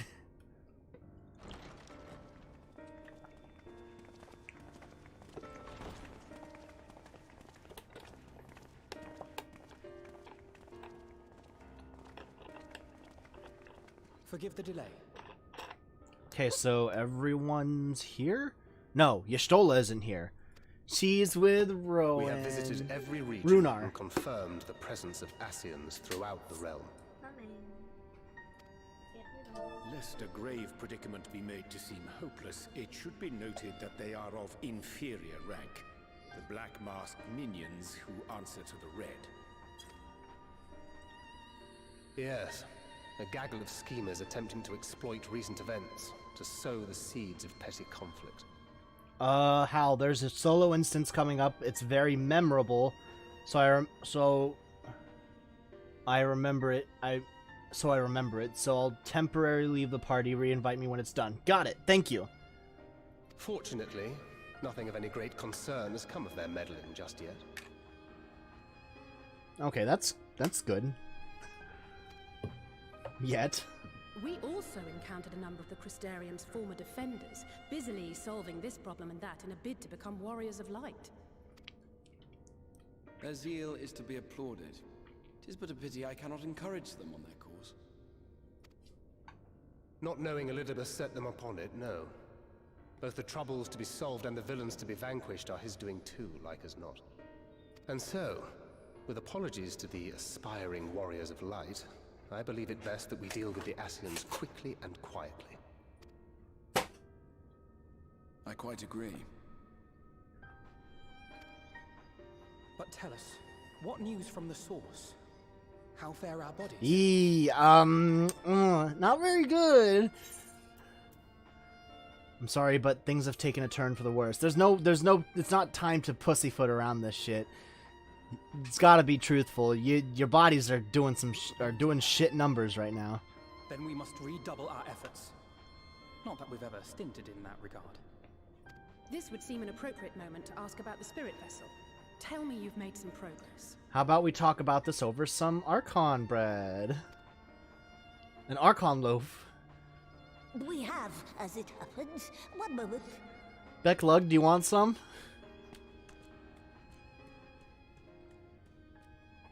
Archon loaf. Archon loaf. I want to eat some. I want to try it out. Whoa. Is that your actual blood? The red stones. Then this doth mean... For the benefit of all, permit us to explain. As you will recall, using white auracite as our starting point, we fashioned a vessel for mind and memory both. Yet, though it served this purpose admirably, the process of imbuing it with one's complete essence proved a somewhat thornier proposition. Simply put, the memory would not accompany the mind. And so, we looked to the Allagan's mastery of memory transference for a solution. So is this what you meant by memorable? All this talk about approach memories? was not without its own complications, however, relying as it does upon blood, which inanimate objects, notably, do not possess. We duly explored methods of suffusing the vessel with drops of the aforementioned. Alas, our painstaking experimentation succeeded only in making me feel faint, and singularly failed to imbue the crystal with the necessary properties. It was then that an idea occurred to me, namely that we might fuse the vessel not with normal blood, but with my crystallized essence. Hal, you make a good point. I wonder if Archon loaf will be in the Eorzean cookbook that's coming out soon. It might. I personally want to make bread that's got pulverized fish and vegetables in it. I feel like that'll be a fun fucking day. Interesting. Just porter and messel some anchovies into that shit. You're gonna be eating that one on your own. You'll try at least a bite. You're doing this for our sakes. So far be it from us to complain. I'll make sure you But eat don't it think we first haven't then. noticed what's happening to your arm. It falls well short of offering up my life in exchange for yours, which was your only stipulated prohibition, as I recall. And it is but a small price to pay for delivering you home. Assuming it works, we shall soon know if this grisly addition will serve as a suitable conduit for the subject's memory. Though not soon enough to warrant your waiting. The test is like to take a while. Let us be off then. We have Ascians to attend to, among other things.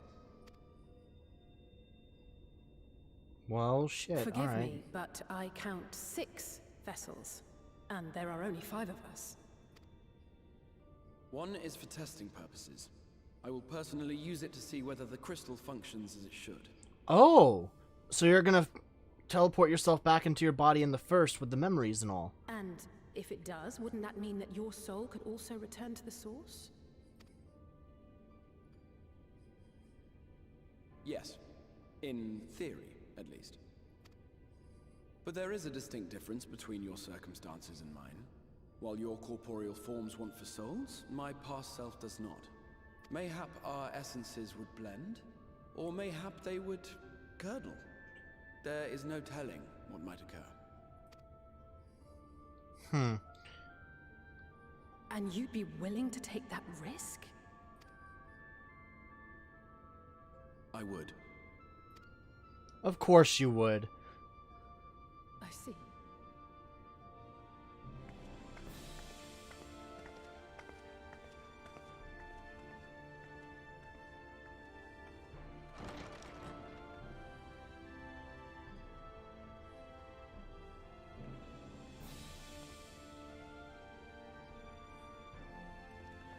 You better apologize to her, Chrissy, after this is all said and done.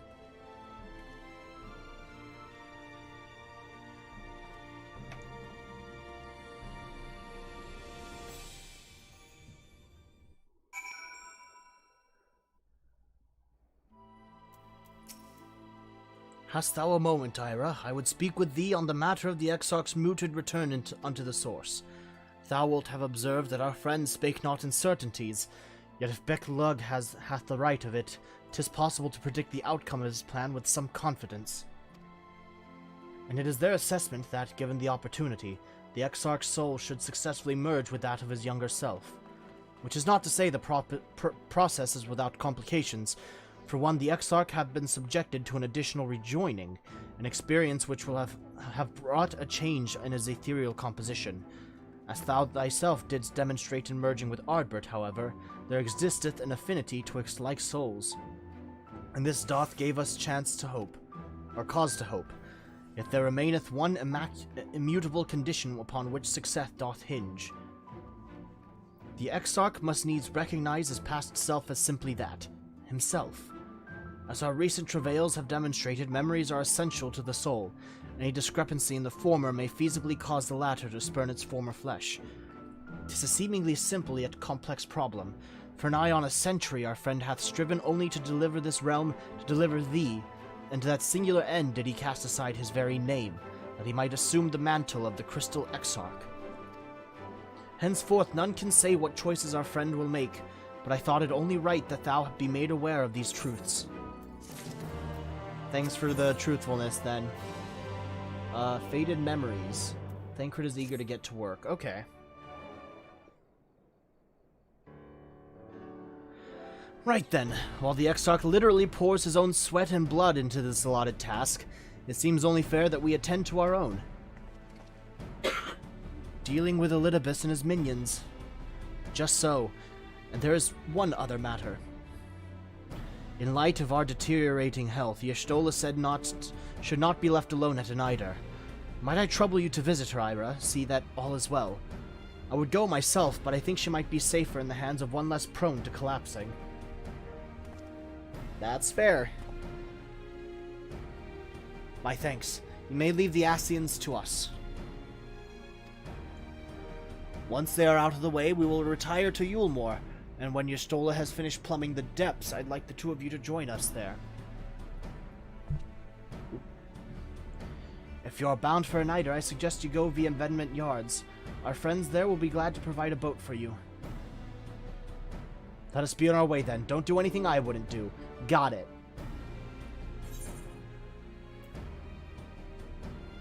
I have a delivery from the Source Kupo, courtesy of one Tataru-Taru. Tataru-Taru.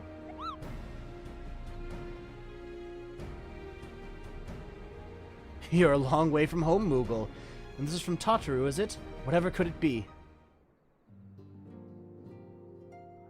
Archon loaf, thou sayest. Why, even to hear the name doth transport me to times long past. Bread from another world, may I try some? Sure. Mayest thou, child? Thou must. That said, though I personally disagree with the consensus, I do nonetheless advise thee to temper thine expectations. So Urianger actually likes Archon loaf.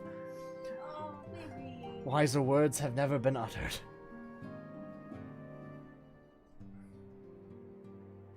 Though it rarely darkened our dining table at home, I can attest that it was standard fare at the studium. Indeed, a slice was never far from our peers' hands. Alphino, you really are an unbearable snob sometimes, you know that, right?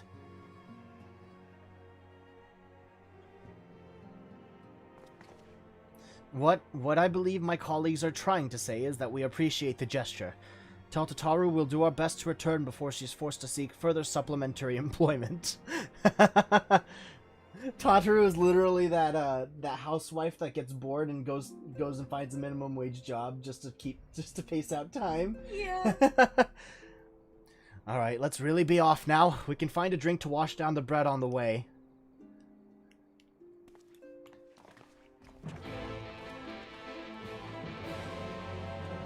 Yeah, you go on. There you go. All right. To Kalusia.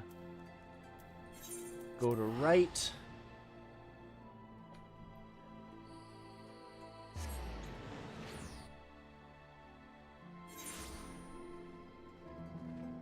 Let's see. I don't have flight here yet. Fuck.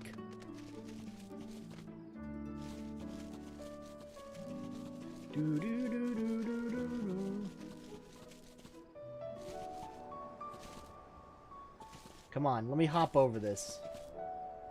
Please? Please? Please? No, okay, going around. Fuck, more rocks? God damn it.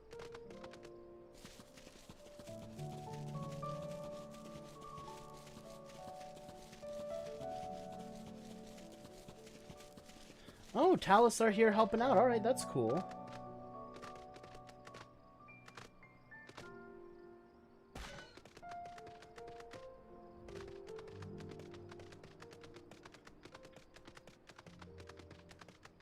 An idle shipwright.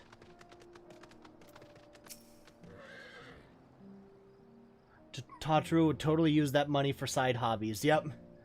Oh, if it ain't the Warrior of Darkness himself, what brings you to these parts? Heading out to sea, eh? But of course we'd be happy to help. Just say the word and I'll ready a boat. Yes, let's travel to a nighter.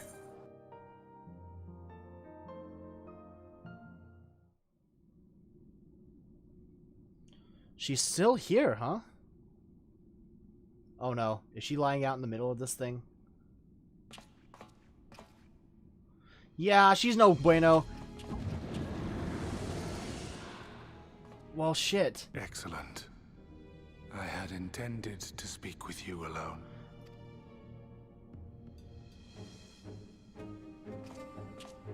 None of my doing, lest you misunderstand. The link between her body and soul wavers.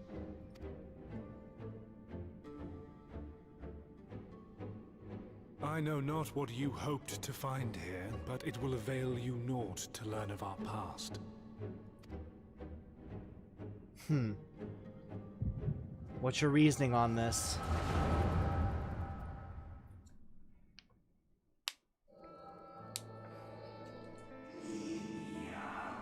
Reviewing the records yet again. Really, you worry too much, Elidibus. His dedication to your duty verges on obsession. To think some thought you ill-suited for the role, how wrong they were. But come, turn your gaze outside the window, my friend. The rains have ceased and we have been graced with another beautiful day.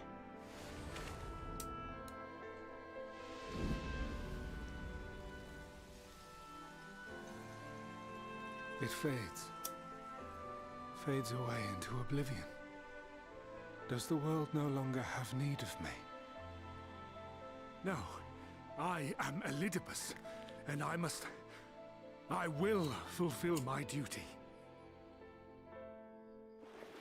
Wow.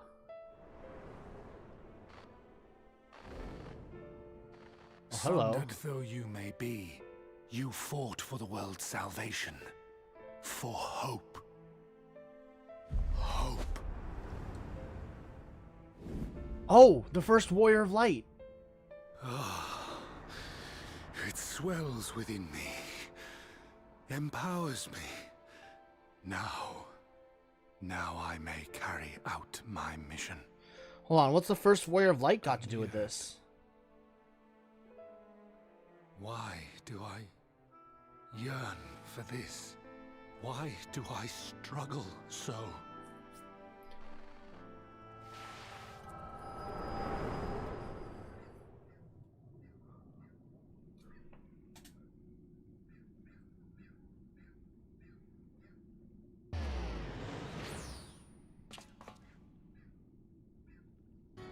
I shall take her into my safekeeping.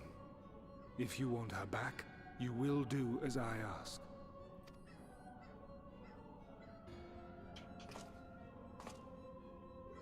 Show me your strength. I would take your measure. A fight it is, then.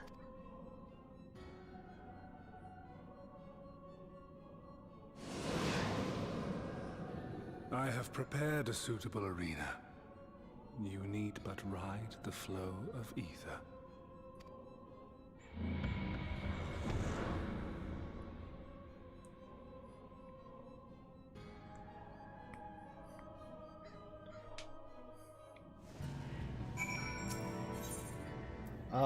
Sure. Level 6. I got plenty of high level, item level for this.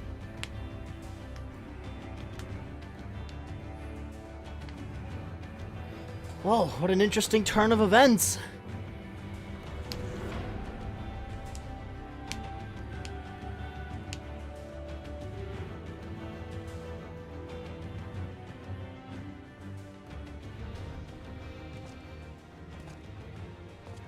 You are familiar with this place, I believe. This remembered Amerot.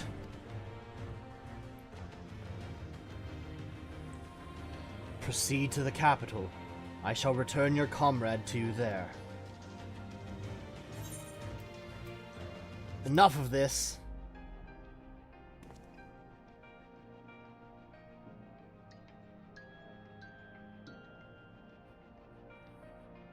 You speak as if you are disappointed in me. Why? I am your enemy, and you mine. Our goals are in conflict, and we are fated to clash. Or had you hoped that feigned sympathy and false understanding would cast your friend in a less reprehensible light? Excuse me. That would come to look upon you as a friend? You who have slaughtered my people, who would tear down everything we have built.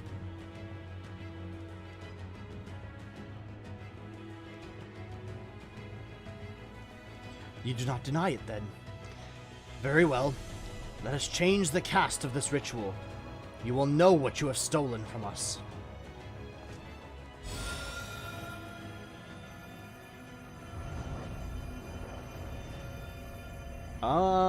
What's going on here?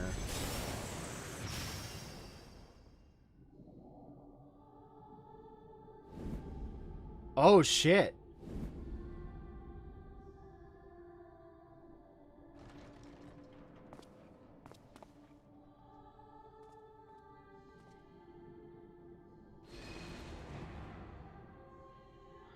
But do not imagine I crave remorse.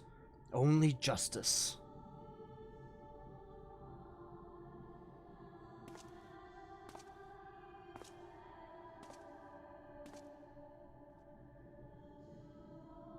Huh. What a weird turn of events, alright.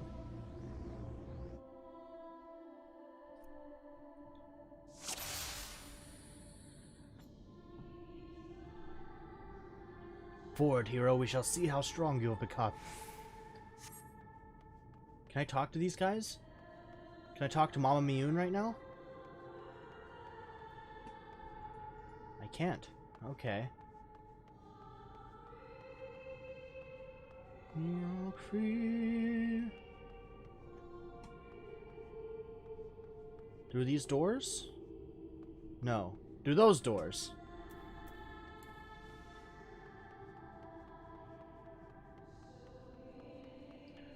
Oh mercy, this instance, this whole bit almost destroyed me. What? Let us begin. Rest assured there are no tricks. You need but defeat the enemies before you. First, something easy, those whom a budding hero might encounter at the beginning of his tale. And I believe I have the perfect subjects. No!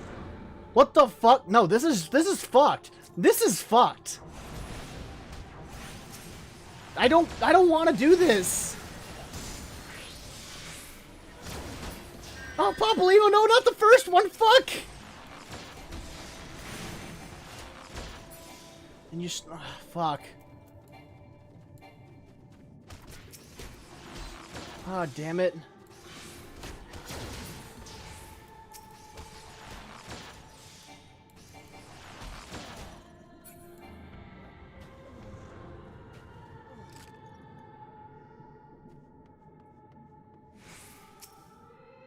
All too easy, I see, but at least you now understand the rules.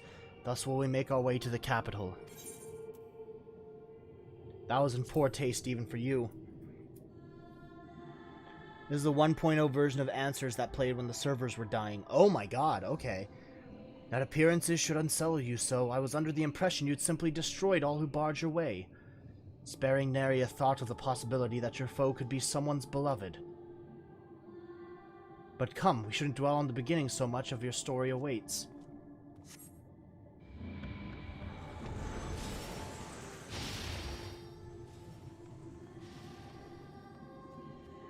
When Brida's here?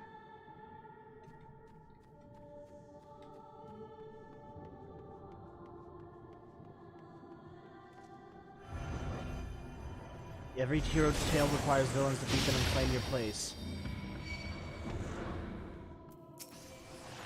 I mean, Gaius isn't so much of a villain anymore.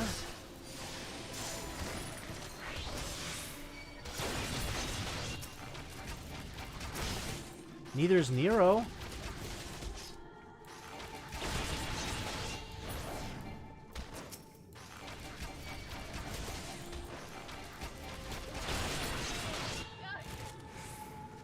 Well done, champion of Eorzea, well done. Onward then over the bloodied bodies of the fallen.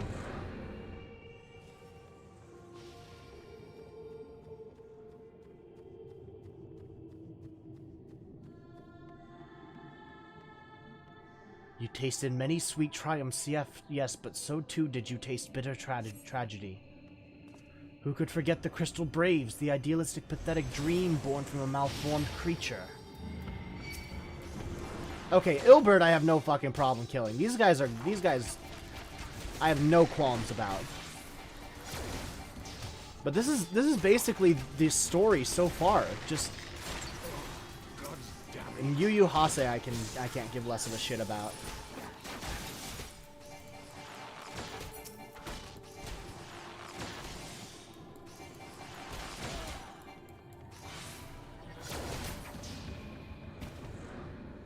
With such ease, yet again, you did always grow stronger with every battle.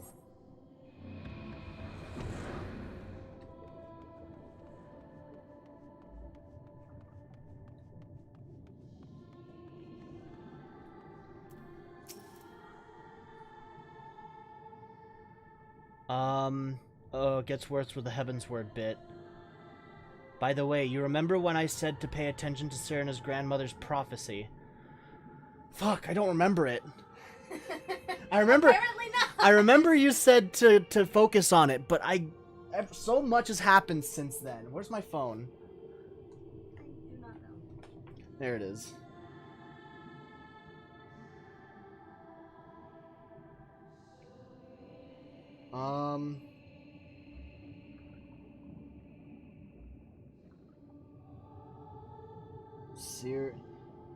Serena grandmother. FF14.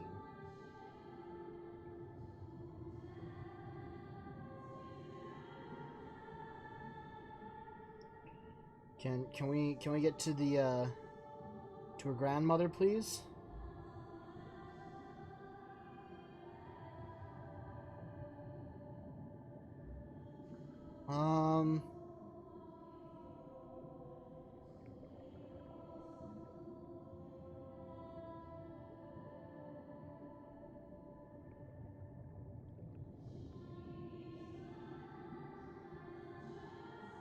Can you refresh me? Basically predicted Shadowbringers and your battle with Hades. Huh. It seems it will take more than those monsters to leave an impression upon you, or mayhap you will simply fail to understand my meaning. Not that it matters. No, I have dealt with countless heroes, and always it ends the same way. No amount of reasoning will bridge our differences. Will result in happiness for all. Whatever your reasons may be, I cannot be bound by them. I can but put faith in my own beliefs, and fight for them with all my being. You're wrong. We can always strive for understanding, for compromise. Seems there's nothing for it but for us to fight. How very naive. You are willing to compromise on your beliefs. You all but admit that they are flawed. And I assure you I have no intention of compromising on mine. Come what may, I will fulfill my mission as Elidibus. But enough talk. It is not your assertions that I wish to know, but your strength.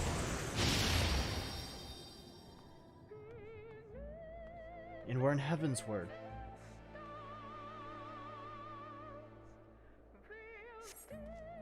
And the events in between, as well as this and what's to come. The Shadowbringers theme has part of it. Okay. Had you and the Scions met your demise that day in the Sultanate, La Habrea might have been spared his. But not only did you stubbornly live, you hurled yourselves into the thick of the Dragon Song War.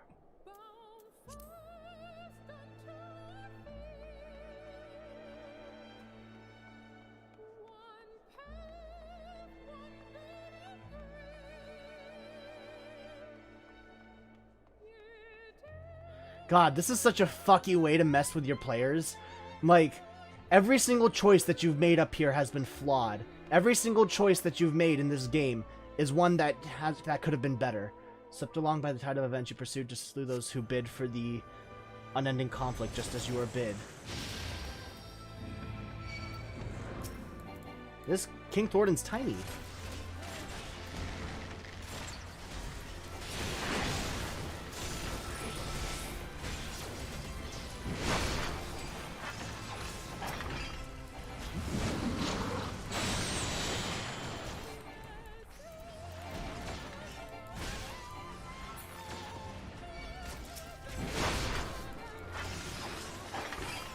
Okay, these fights are getting a little more difficult.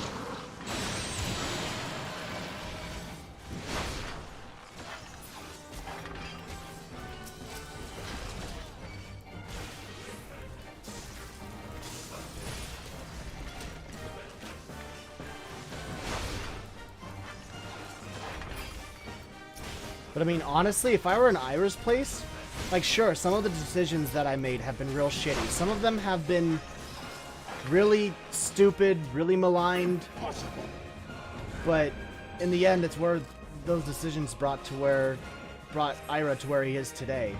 So,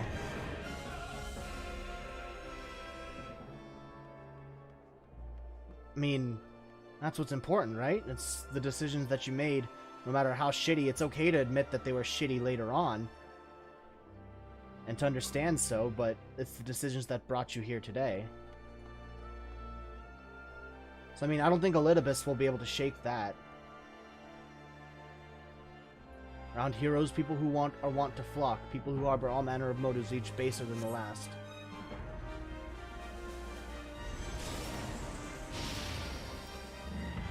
I don't want to fight you.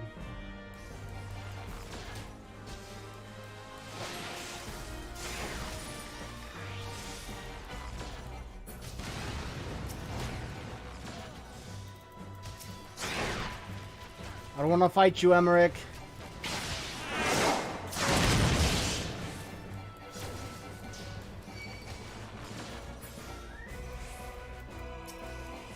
Da, da, da, da.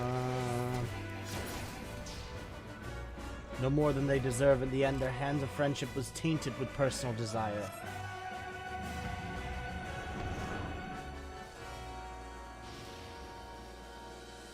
Oh no.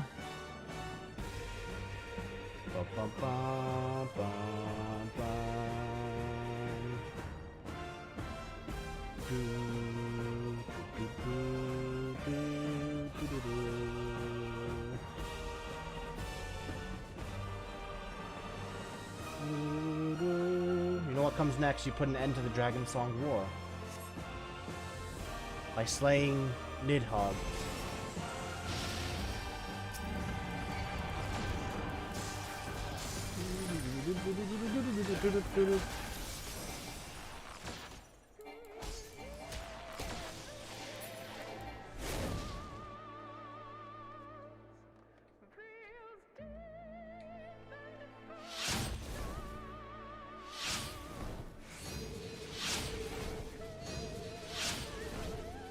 Hello.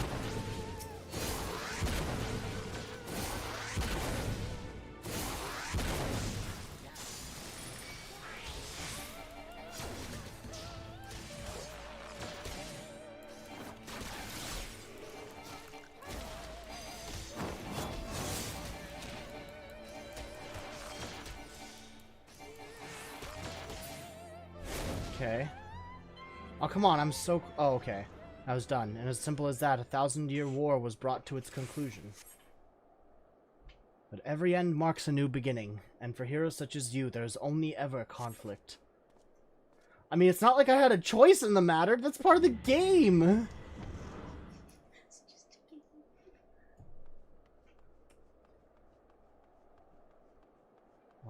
Where to now? This way? Okay. Whole time I was like, please don't make me fight Orshafant. Yeah, no, I really didn't want to fight Orshafant. How are you enjoying the walk down memory lane? I dare say there will have been a few individuals for whom you harbor deep feelings, whose passing caused you keenest grief. That is what our people are to us, an irreplaceable existence that can ill be lost. I will save them, for they are my... Never mind, we are not here to talk. Let us return to the task at hand. Emperor Solus had rekindled an insatiable flame. Garlemald was its name, and it raged across land, consuming all in its path. Following the trail of ash, you set forth for Alamigo and Doma in a storm of blood.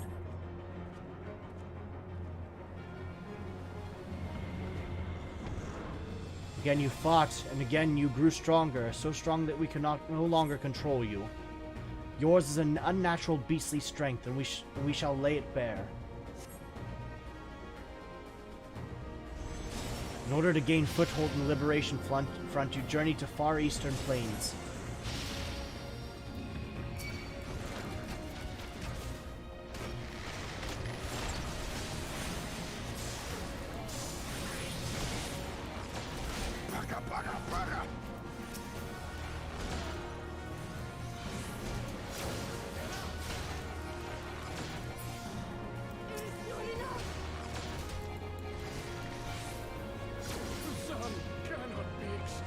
The strong are drawn to the strong, thus did you gather new allies to your banner.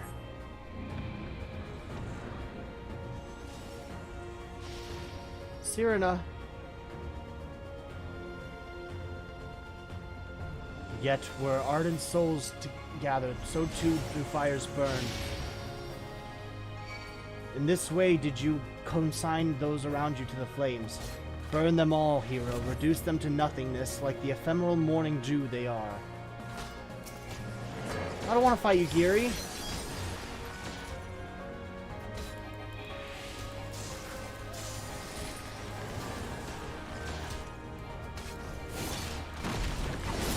Hien.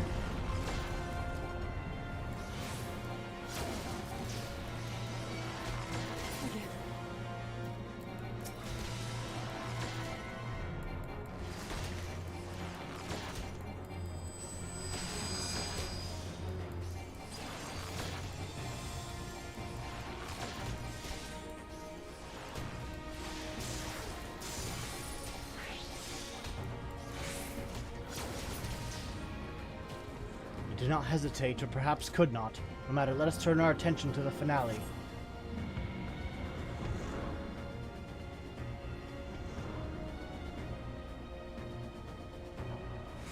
Here we shall have tested a test between fellow beasts. It is only fitting we should not agree.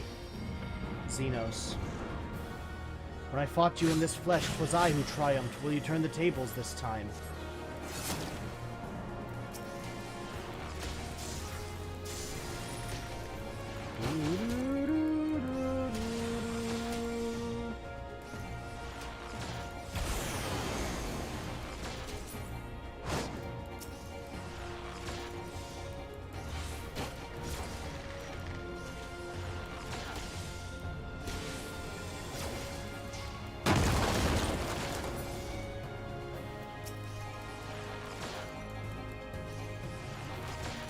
Alright, I'm doing good.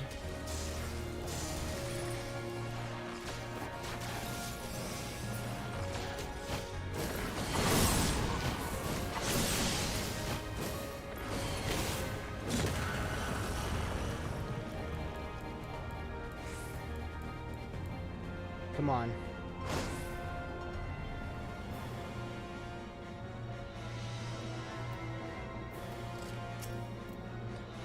My creation appears to have lost its form. There's no easy thing to see through the eyes of a beast such as him. In any event, there is only so much to be learned by taking a measure this way. Let us try something different. Come, we continue this within.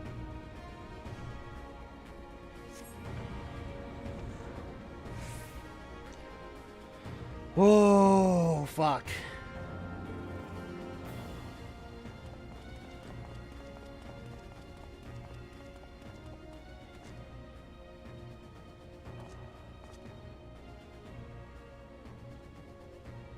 An impressive show of strength, but surely no more than a foretaste of that which Emet-Selk's conqueror is capable. Such might requires a fairer measure, to compare like with like. Yes.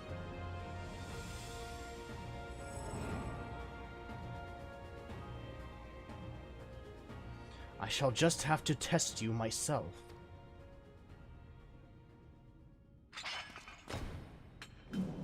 Well, shit. Okay. Come on, Ira. Show me what you can do. Fallen Warrior Ardbert. Alright, so it's just gonna introduce him as Ardbert. Got it. Fucking hell.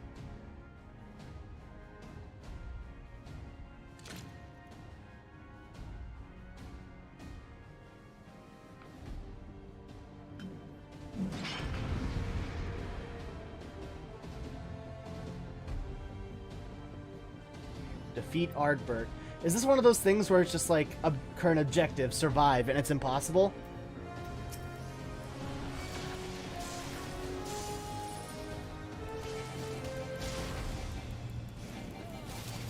Oh, Christ. All that made him the warrior was every battle we waged was part of my being. So come, fight me like you mean to take my head.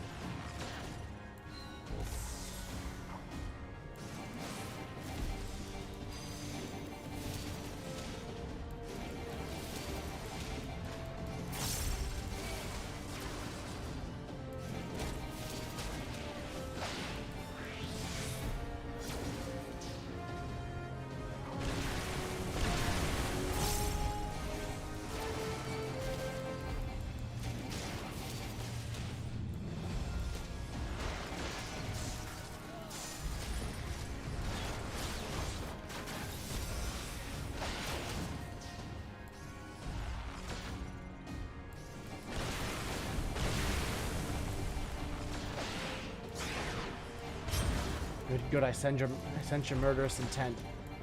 I'm only fighting back because there's no other choice. I mean, the chance may happen. You think to recover this body. So prove it. Prove that it's no use to me. Prove that I can best you. That I can't best you with it. With me with everything you've got. I really don't feel like it, but okay.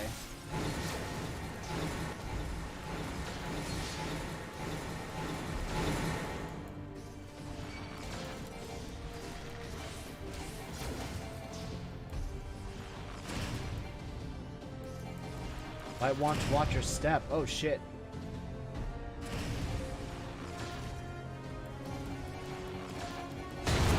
Whoa, fuck.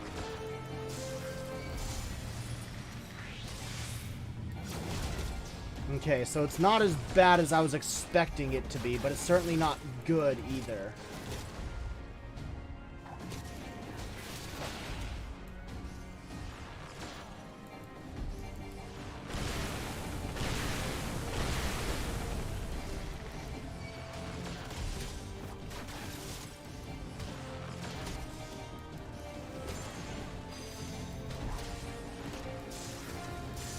Fuck.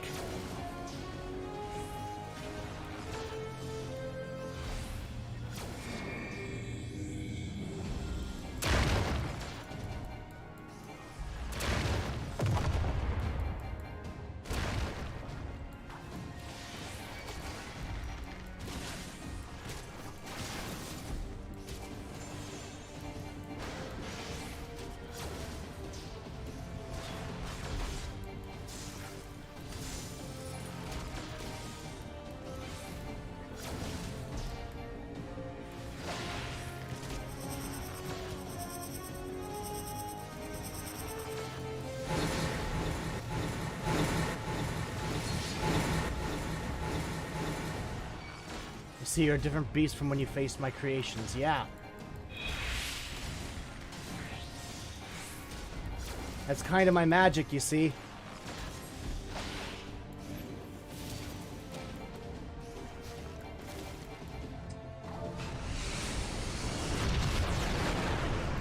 Whoa. Hold nothing back, for neither will I. Good.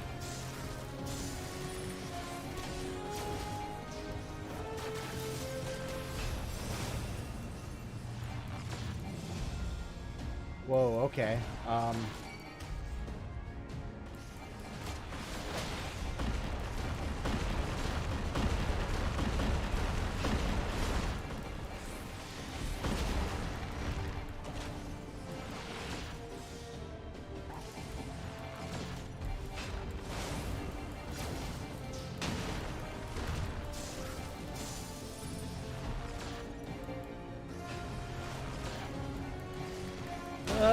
Come on.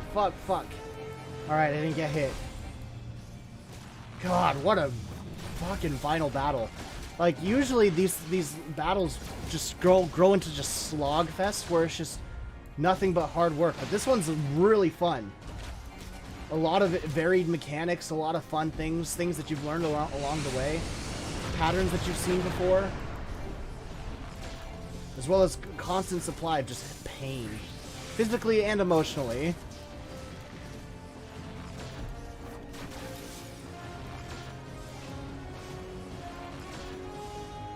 Come on.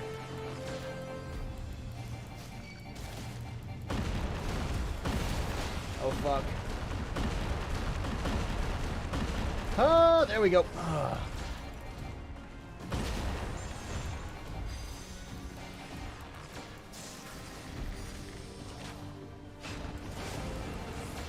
Almost there. Fuck yeah, alright. I have my answer.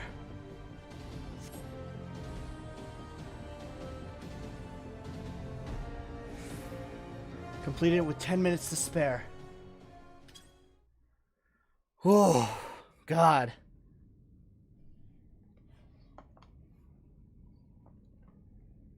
You have grown stronger since last we fought. Fuck yeah.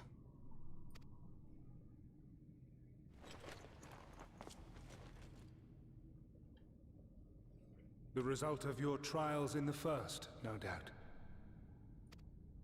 Have you finished? Oh, hello. Oh. My apologies. I freed myself as soon as I awoke, but rather too late, I see.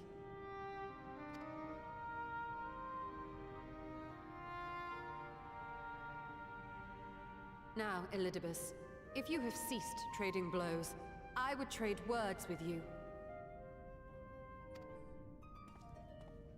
I have a theory, you see.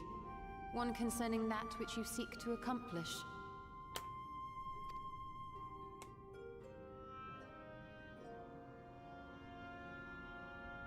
Okay, I found the Reddit post with the prophecies and nice work. You truly are a primal. Oh, really? Okay, so he's not an Ascian, he's a primal? Alright. And also, if you want to post that prophecy in the Discord that's in the description of this video, please go for it. I will definitely take another look at that.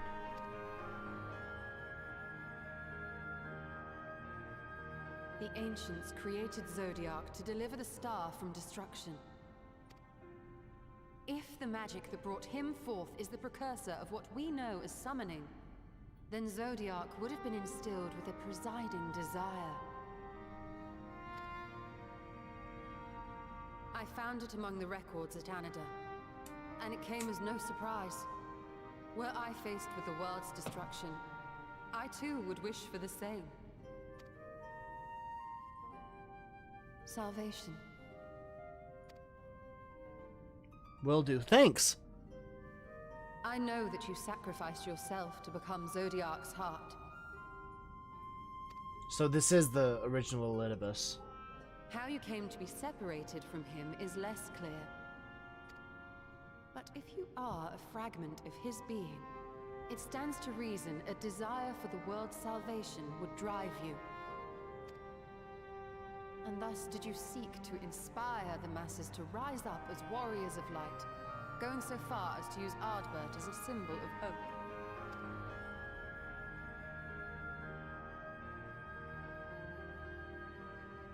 Correct on all counts. Such is my nature, and such are my methods. I have aided heroes. I have made them. I have even become them. This served not only to strengthen me, but also to facilitate the work of my brothers, such as Amer with his penchant for nation building. Then you will be all too familiar with the fickleness of mankind. We change, we forget, and what little we do remember becomes twisted and fragmented over time. For which reason, you deem us unfit to carry on your legacy. But are you yourself free of these foibles? As the last witness of the final days, do you remember everything that was lost? Or even the things you cared about? You tell him. Get to the point. Oh, there's a lot more to Elidibus, trust me. Oh no. A primal is shaped by the hope that fuels it. Even should this hope be something as simple as the world's salvation, it is the collective desire of innumerable disparate souls crying out for deliverance. Having drawn your strength from such a cacophony of voices, can you truly be sure you still speak with your own?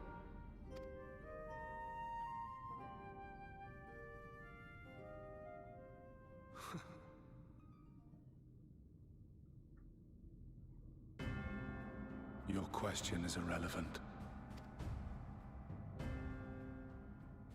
No matter how much I should change, no matter how much I should forget, I shall ever remember my duty. At times I stand with my brethren. At times I stand against them. All that I might steer mankind and the very star upon their true course. For Elidibus is my name and my mission, guiding my every deed.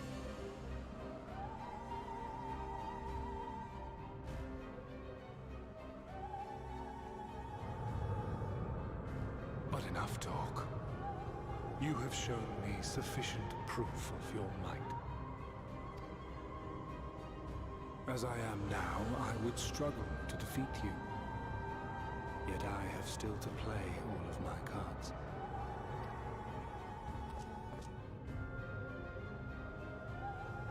If I could offer you some semblance of sport, your lessers would pose no threat to me. Would you not agree, warrior of darkness? That was the most ominous watch your fucking back statement I've ever heard.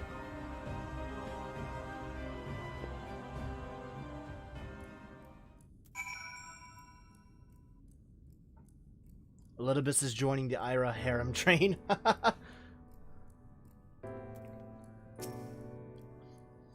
It has been an eventful morning, if indeed it is morning. I have no idea how long I was unconscious. Regardless, I'm gratified to see that my efforts at an Anator have borne fruit. We have confirmed the nature of our foe and his plot. Now then, what news from the surface?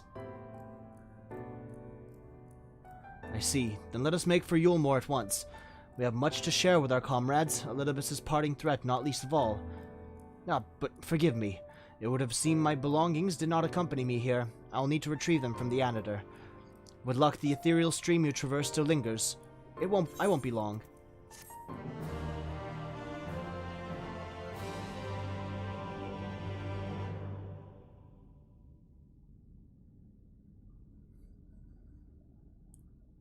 I don't, but my roommate may have another thing to say about that. Ain't that right, Richard? Huh? Oh? What the fuck? Seems to be a very big crystal on the floor.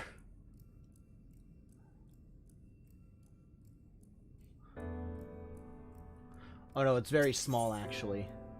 Etched in the stars, a peculiar crystal lies on the capital's polished floors.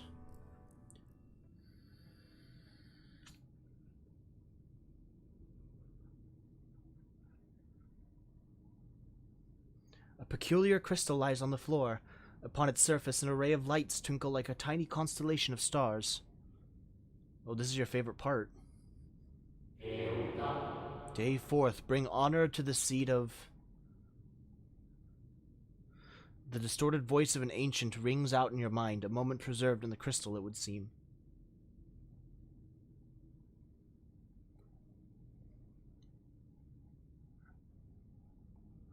You notice something else glinting up ahead.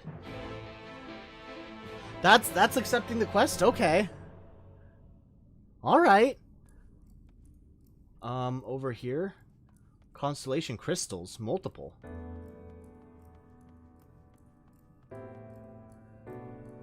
Oh, there's 3 of them. These almost kind of remind me of job crystals.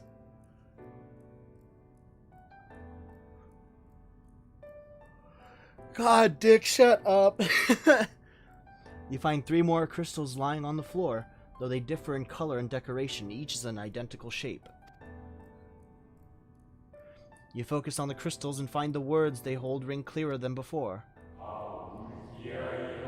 Behold, my friends, embraced by the earth and caressed by the wind, vibrant life flourishes. All is right in creation. There can be no greater joy than to use our wisdom for the good of our people. No greater pride. May all know happiness now and forevermore.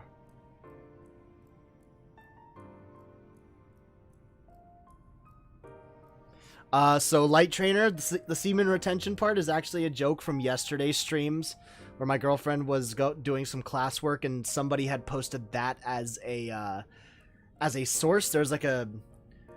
There's a article that was written about it that was posted as a source, and we all had a good laugh about that. There do not appear to be any more crystals in the hall. Perhaps it would be wise to continue the search outside. Anyway, just pay attention to these crystals. Okay.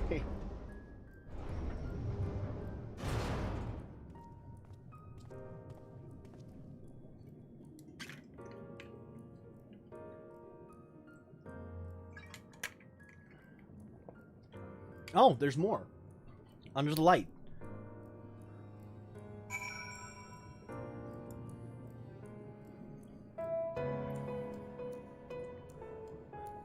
Ira's certainly a cat. He's just like, ooh, shinies. Sparkly shinies. I gotta pick them up.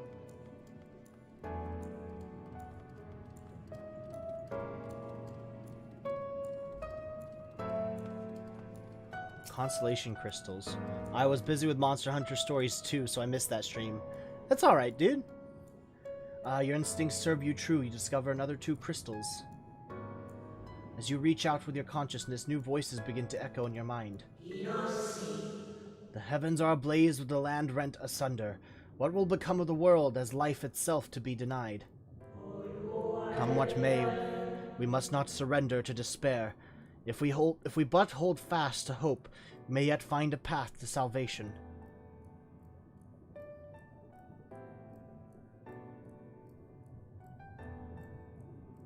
I wonder what happens when we get all of them. I wonder how many there are in total. My guess would be 14. The voices tell an incomplete tale. Might more remain to be found.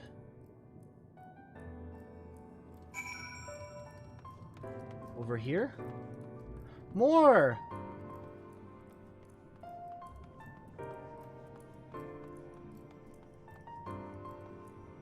Another 2.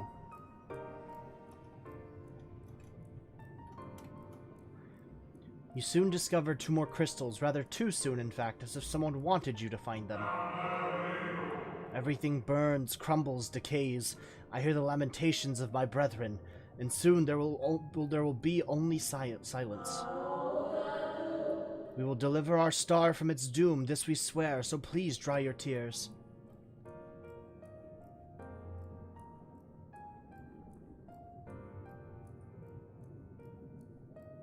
Whatever awaits at the end of your search, it is plain you have yet to find it.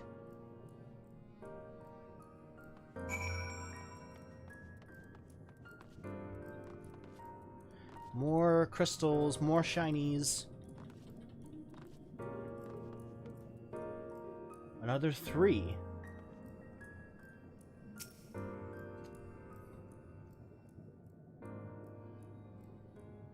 Sure enough, your persistence is swiftly rewarded, this time with 3 crystals. The time is come. We shall rewrite the laws of creation, and we shall save our star. From this life our savior born, may I be worthy of the honor.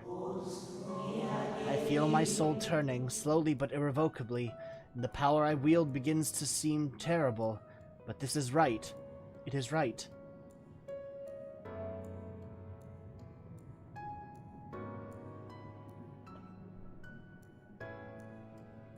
The tales the crystals weave seem to near its end, but it isn't over yet.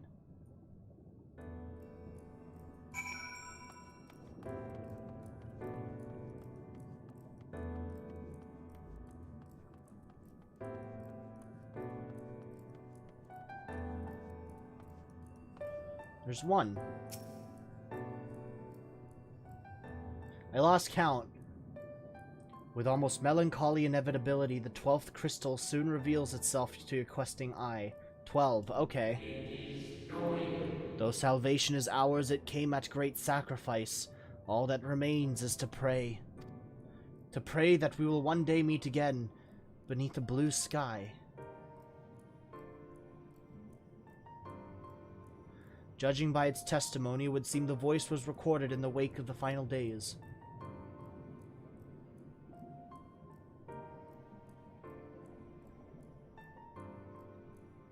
As you scan the area, another glint catches your eye.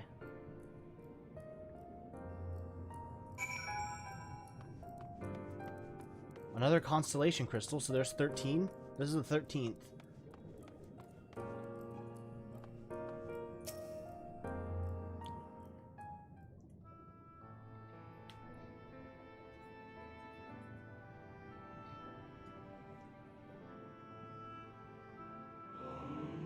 Gone is the brilliant radiance of life, replaced by the sickly glow of malformed creatures.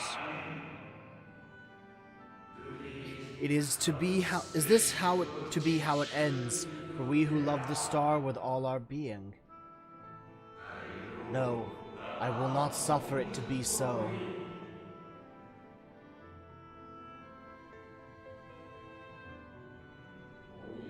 Well, well, we meet again, my new old friend. Huh. Hello.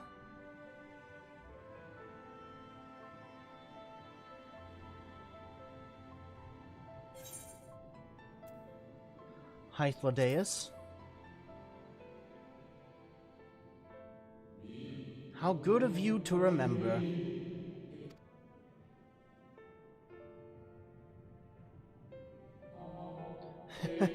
I see you have been collecting stars. I speak of those crystals.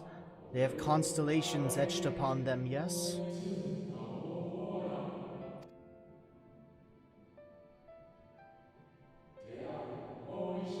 High in the heavens, those stars shine their guiding light down upon the lives below. Fitting symbols for the convocation of 14, would you not agree? As you will have gathered, each crystal bears an account of the life of a member of the convocation, as remembered by the Unsundered. Lest you worry, they aren't concepts. They are far too incomplete to be it so. But they suffice for imbuing memories within sundered souls, that they might be restored to their office. Keep them. I'm sure Emmett Selk wouldn't mind.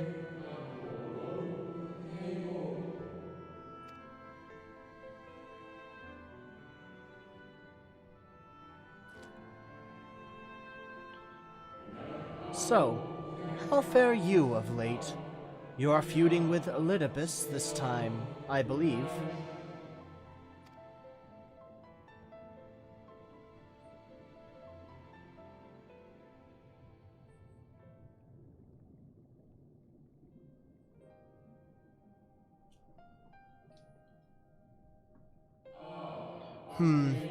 I shall refrain from passing comment on your struggle. It is not my place to do so, long departed as I am. But, if I may give voice to a personal desire, I would rather you lived. If you do not, how will you keep your promise to Emmett Selk, the promise to remember? It must weigh heavy, the burden of all those memories. To one who has lived a life such as yours, I can well imagine how Elidibus's existence might seem hollow, how empty his single-minded pursuit of a half-forgotten cause must appear.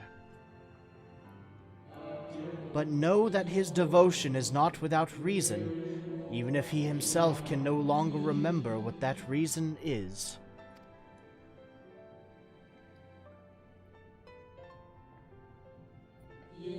Well, that is quite enough talk about Elidibus.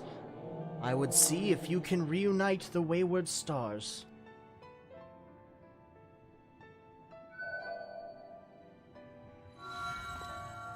Oh, the 14th.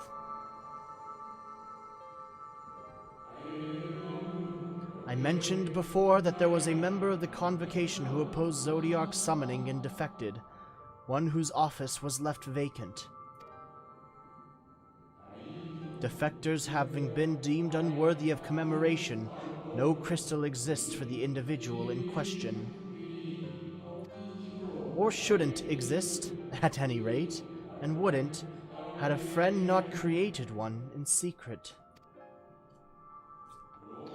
A crystal bearing the forgotten name of his office, along with a magic of his own conceiving, a singular incantation embodying his spirit.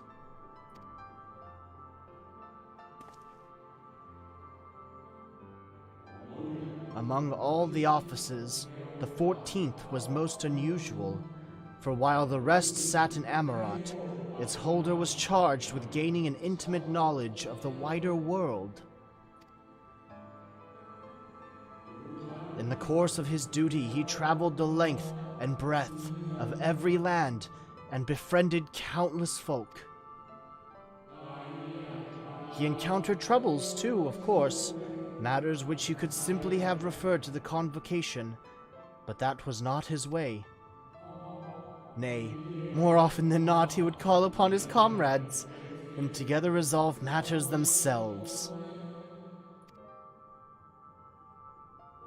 Such is the magic sealed within that crystal, the magic to summon the stars to your side. In the time of greatest need, should you wish upon it with all your heart, it will surely answer your call.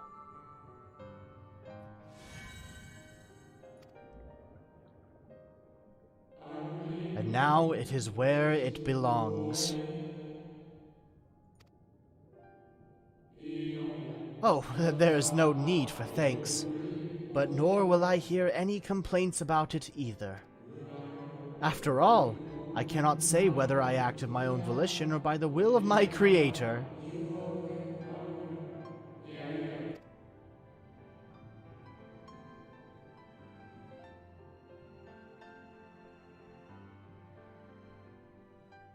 Oh, shit.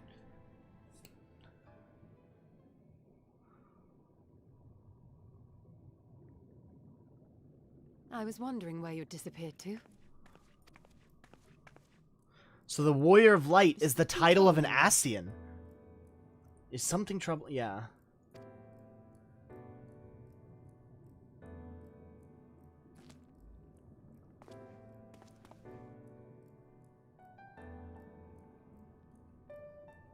No? Very well. I have everything. Let's hurry back to the surface.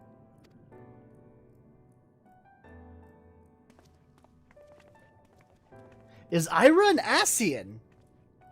Is that what that was? Because clearly one of the warrior, like, I think possibly the first, one of the seats of the Ascians was that of a person who acted very much like the Warrior of Light. In the sense that they're an adventurer that went out to travel the world and become a hero. Yep, now you understand our Warrior of Light is the 14th, and that is our star. Jesus! Ah, fresh air at long last. I would celebrate my return to dry land with a pot of tea had we the luxury of time.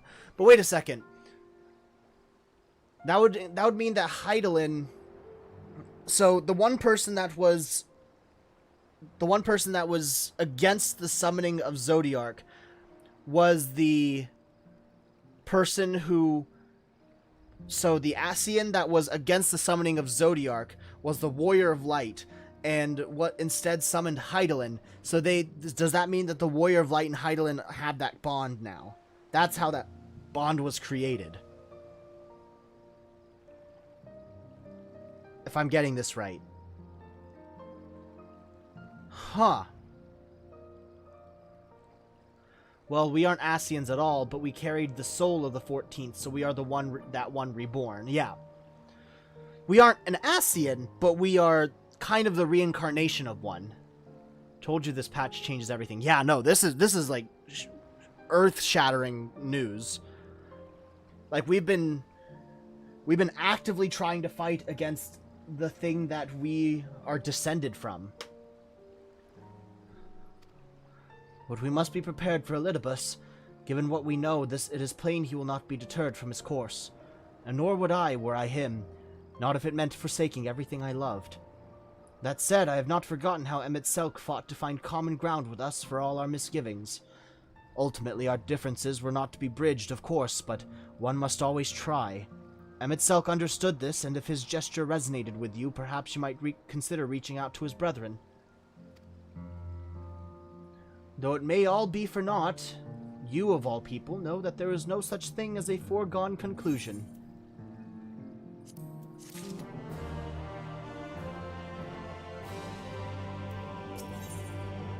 The Converging Light. Christ.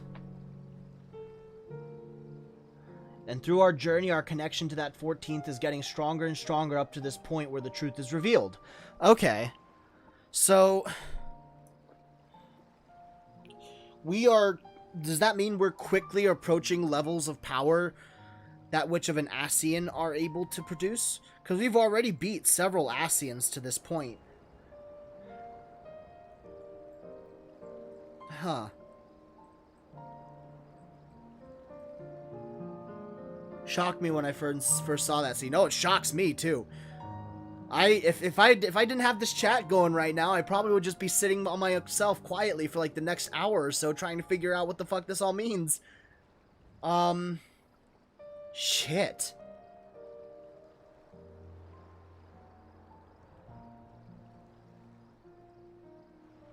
I think this is where I'm going to end this today.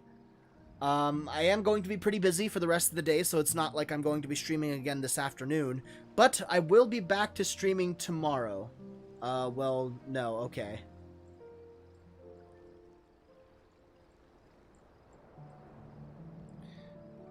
But we're getting powerful enough to learn the truth. Maybe not to the power levels of an Ascian, but we're getting strong enough in their bond with our bond with the original the 14th Ascian is getting strong enough that we learn the truth. Okay.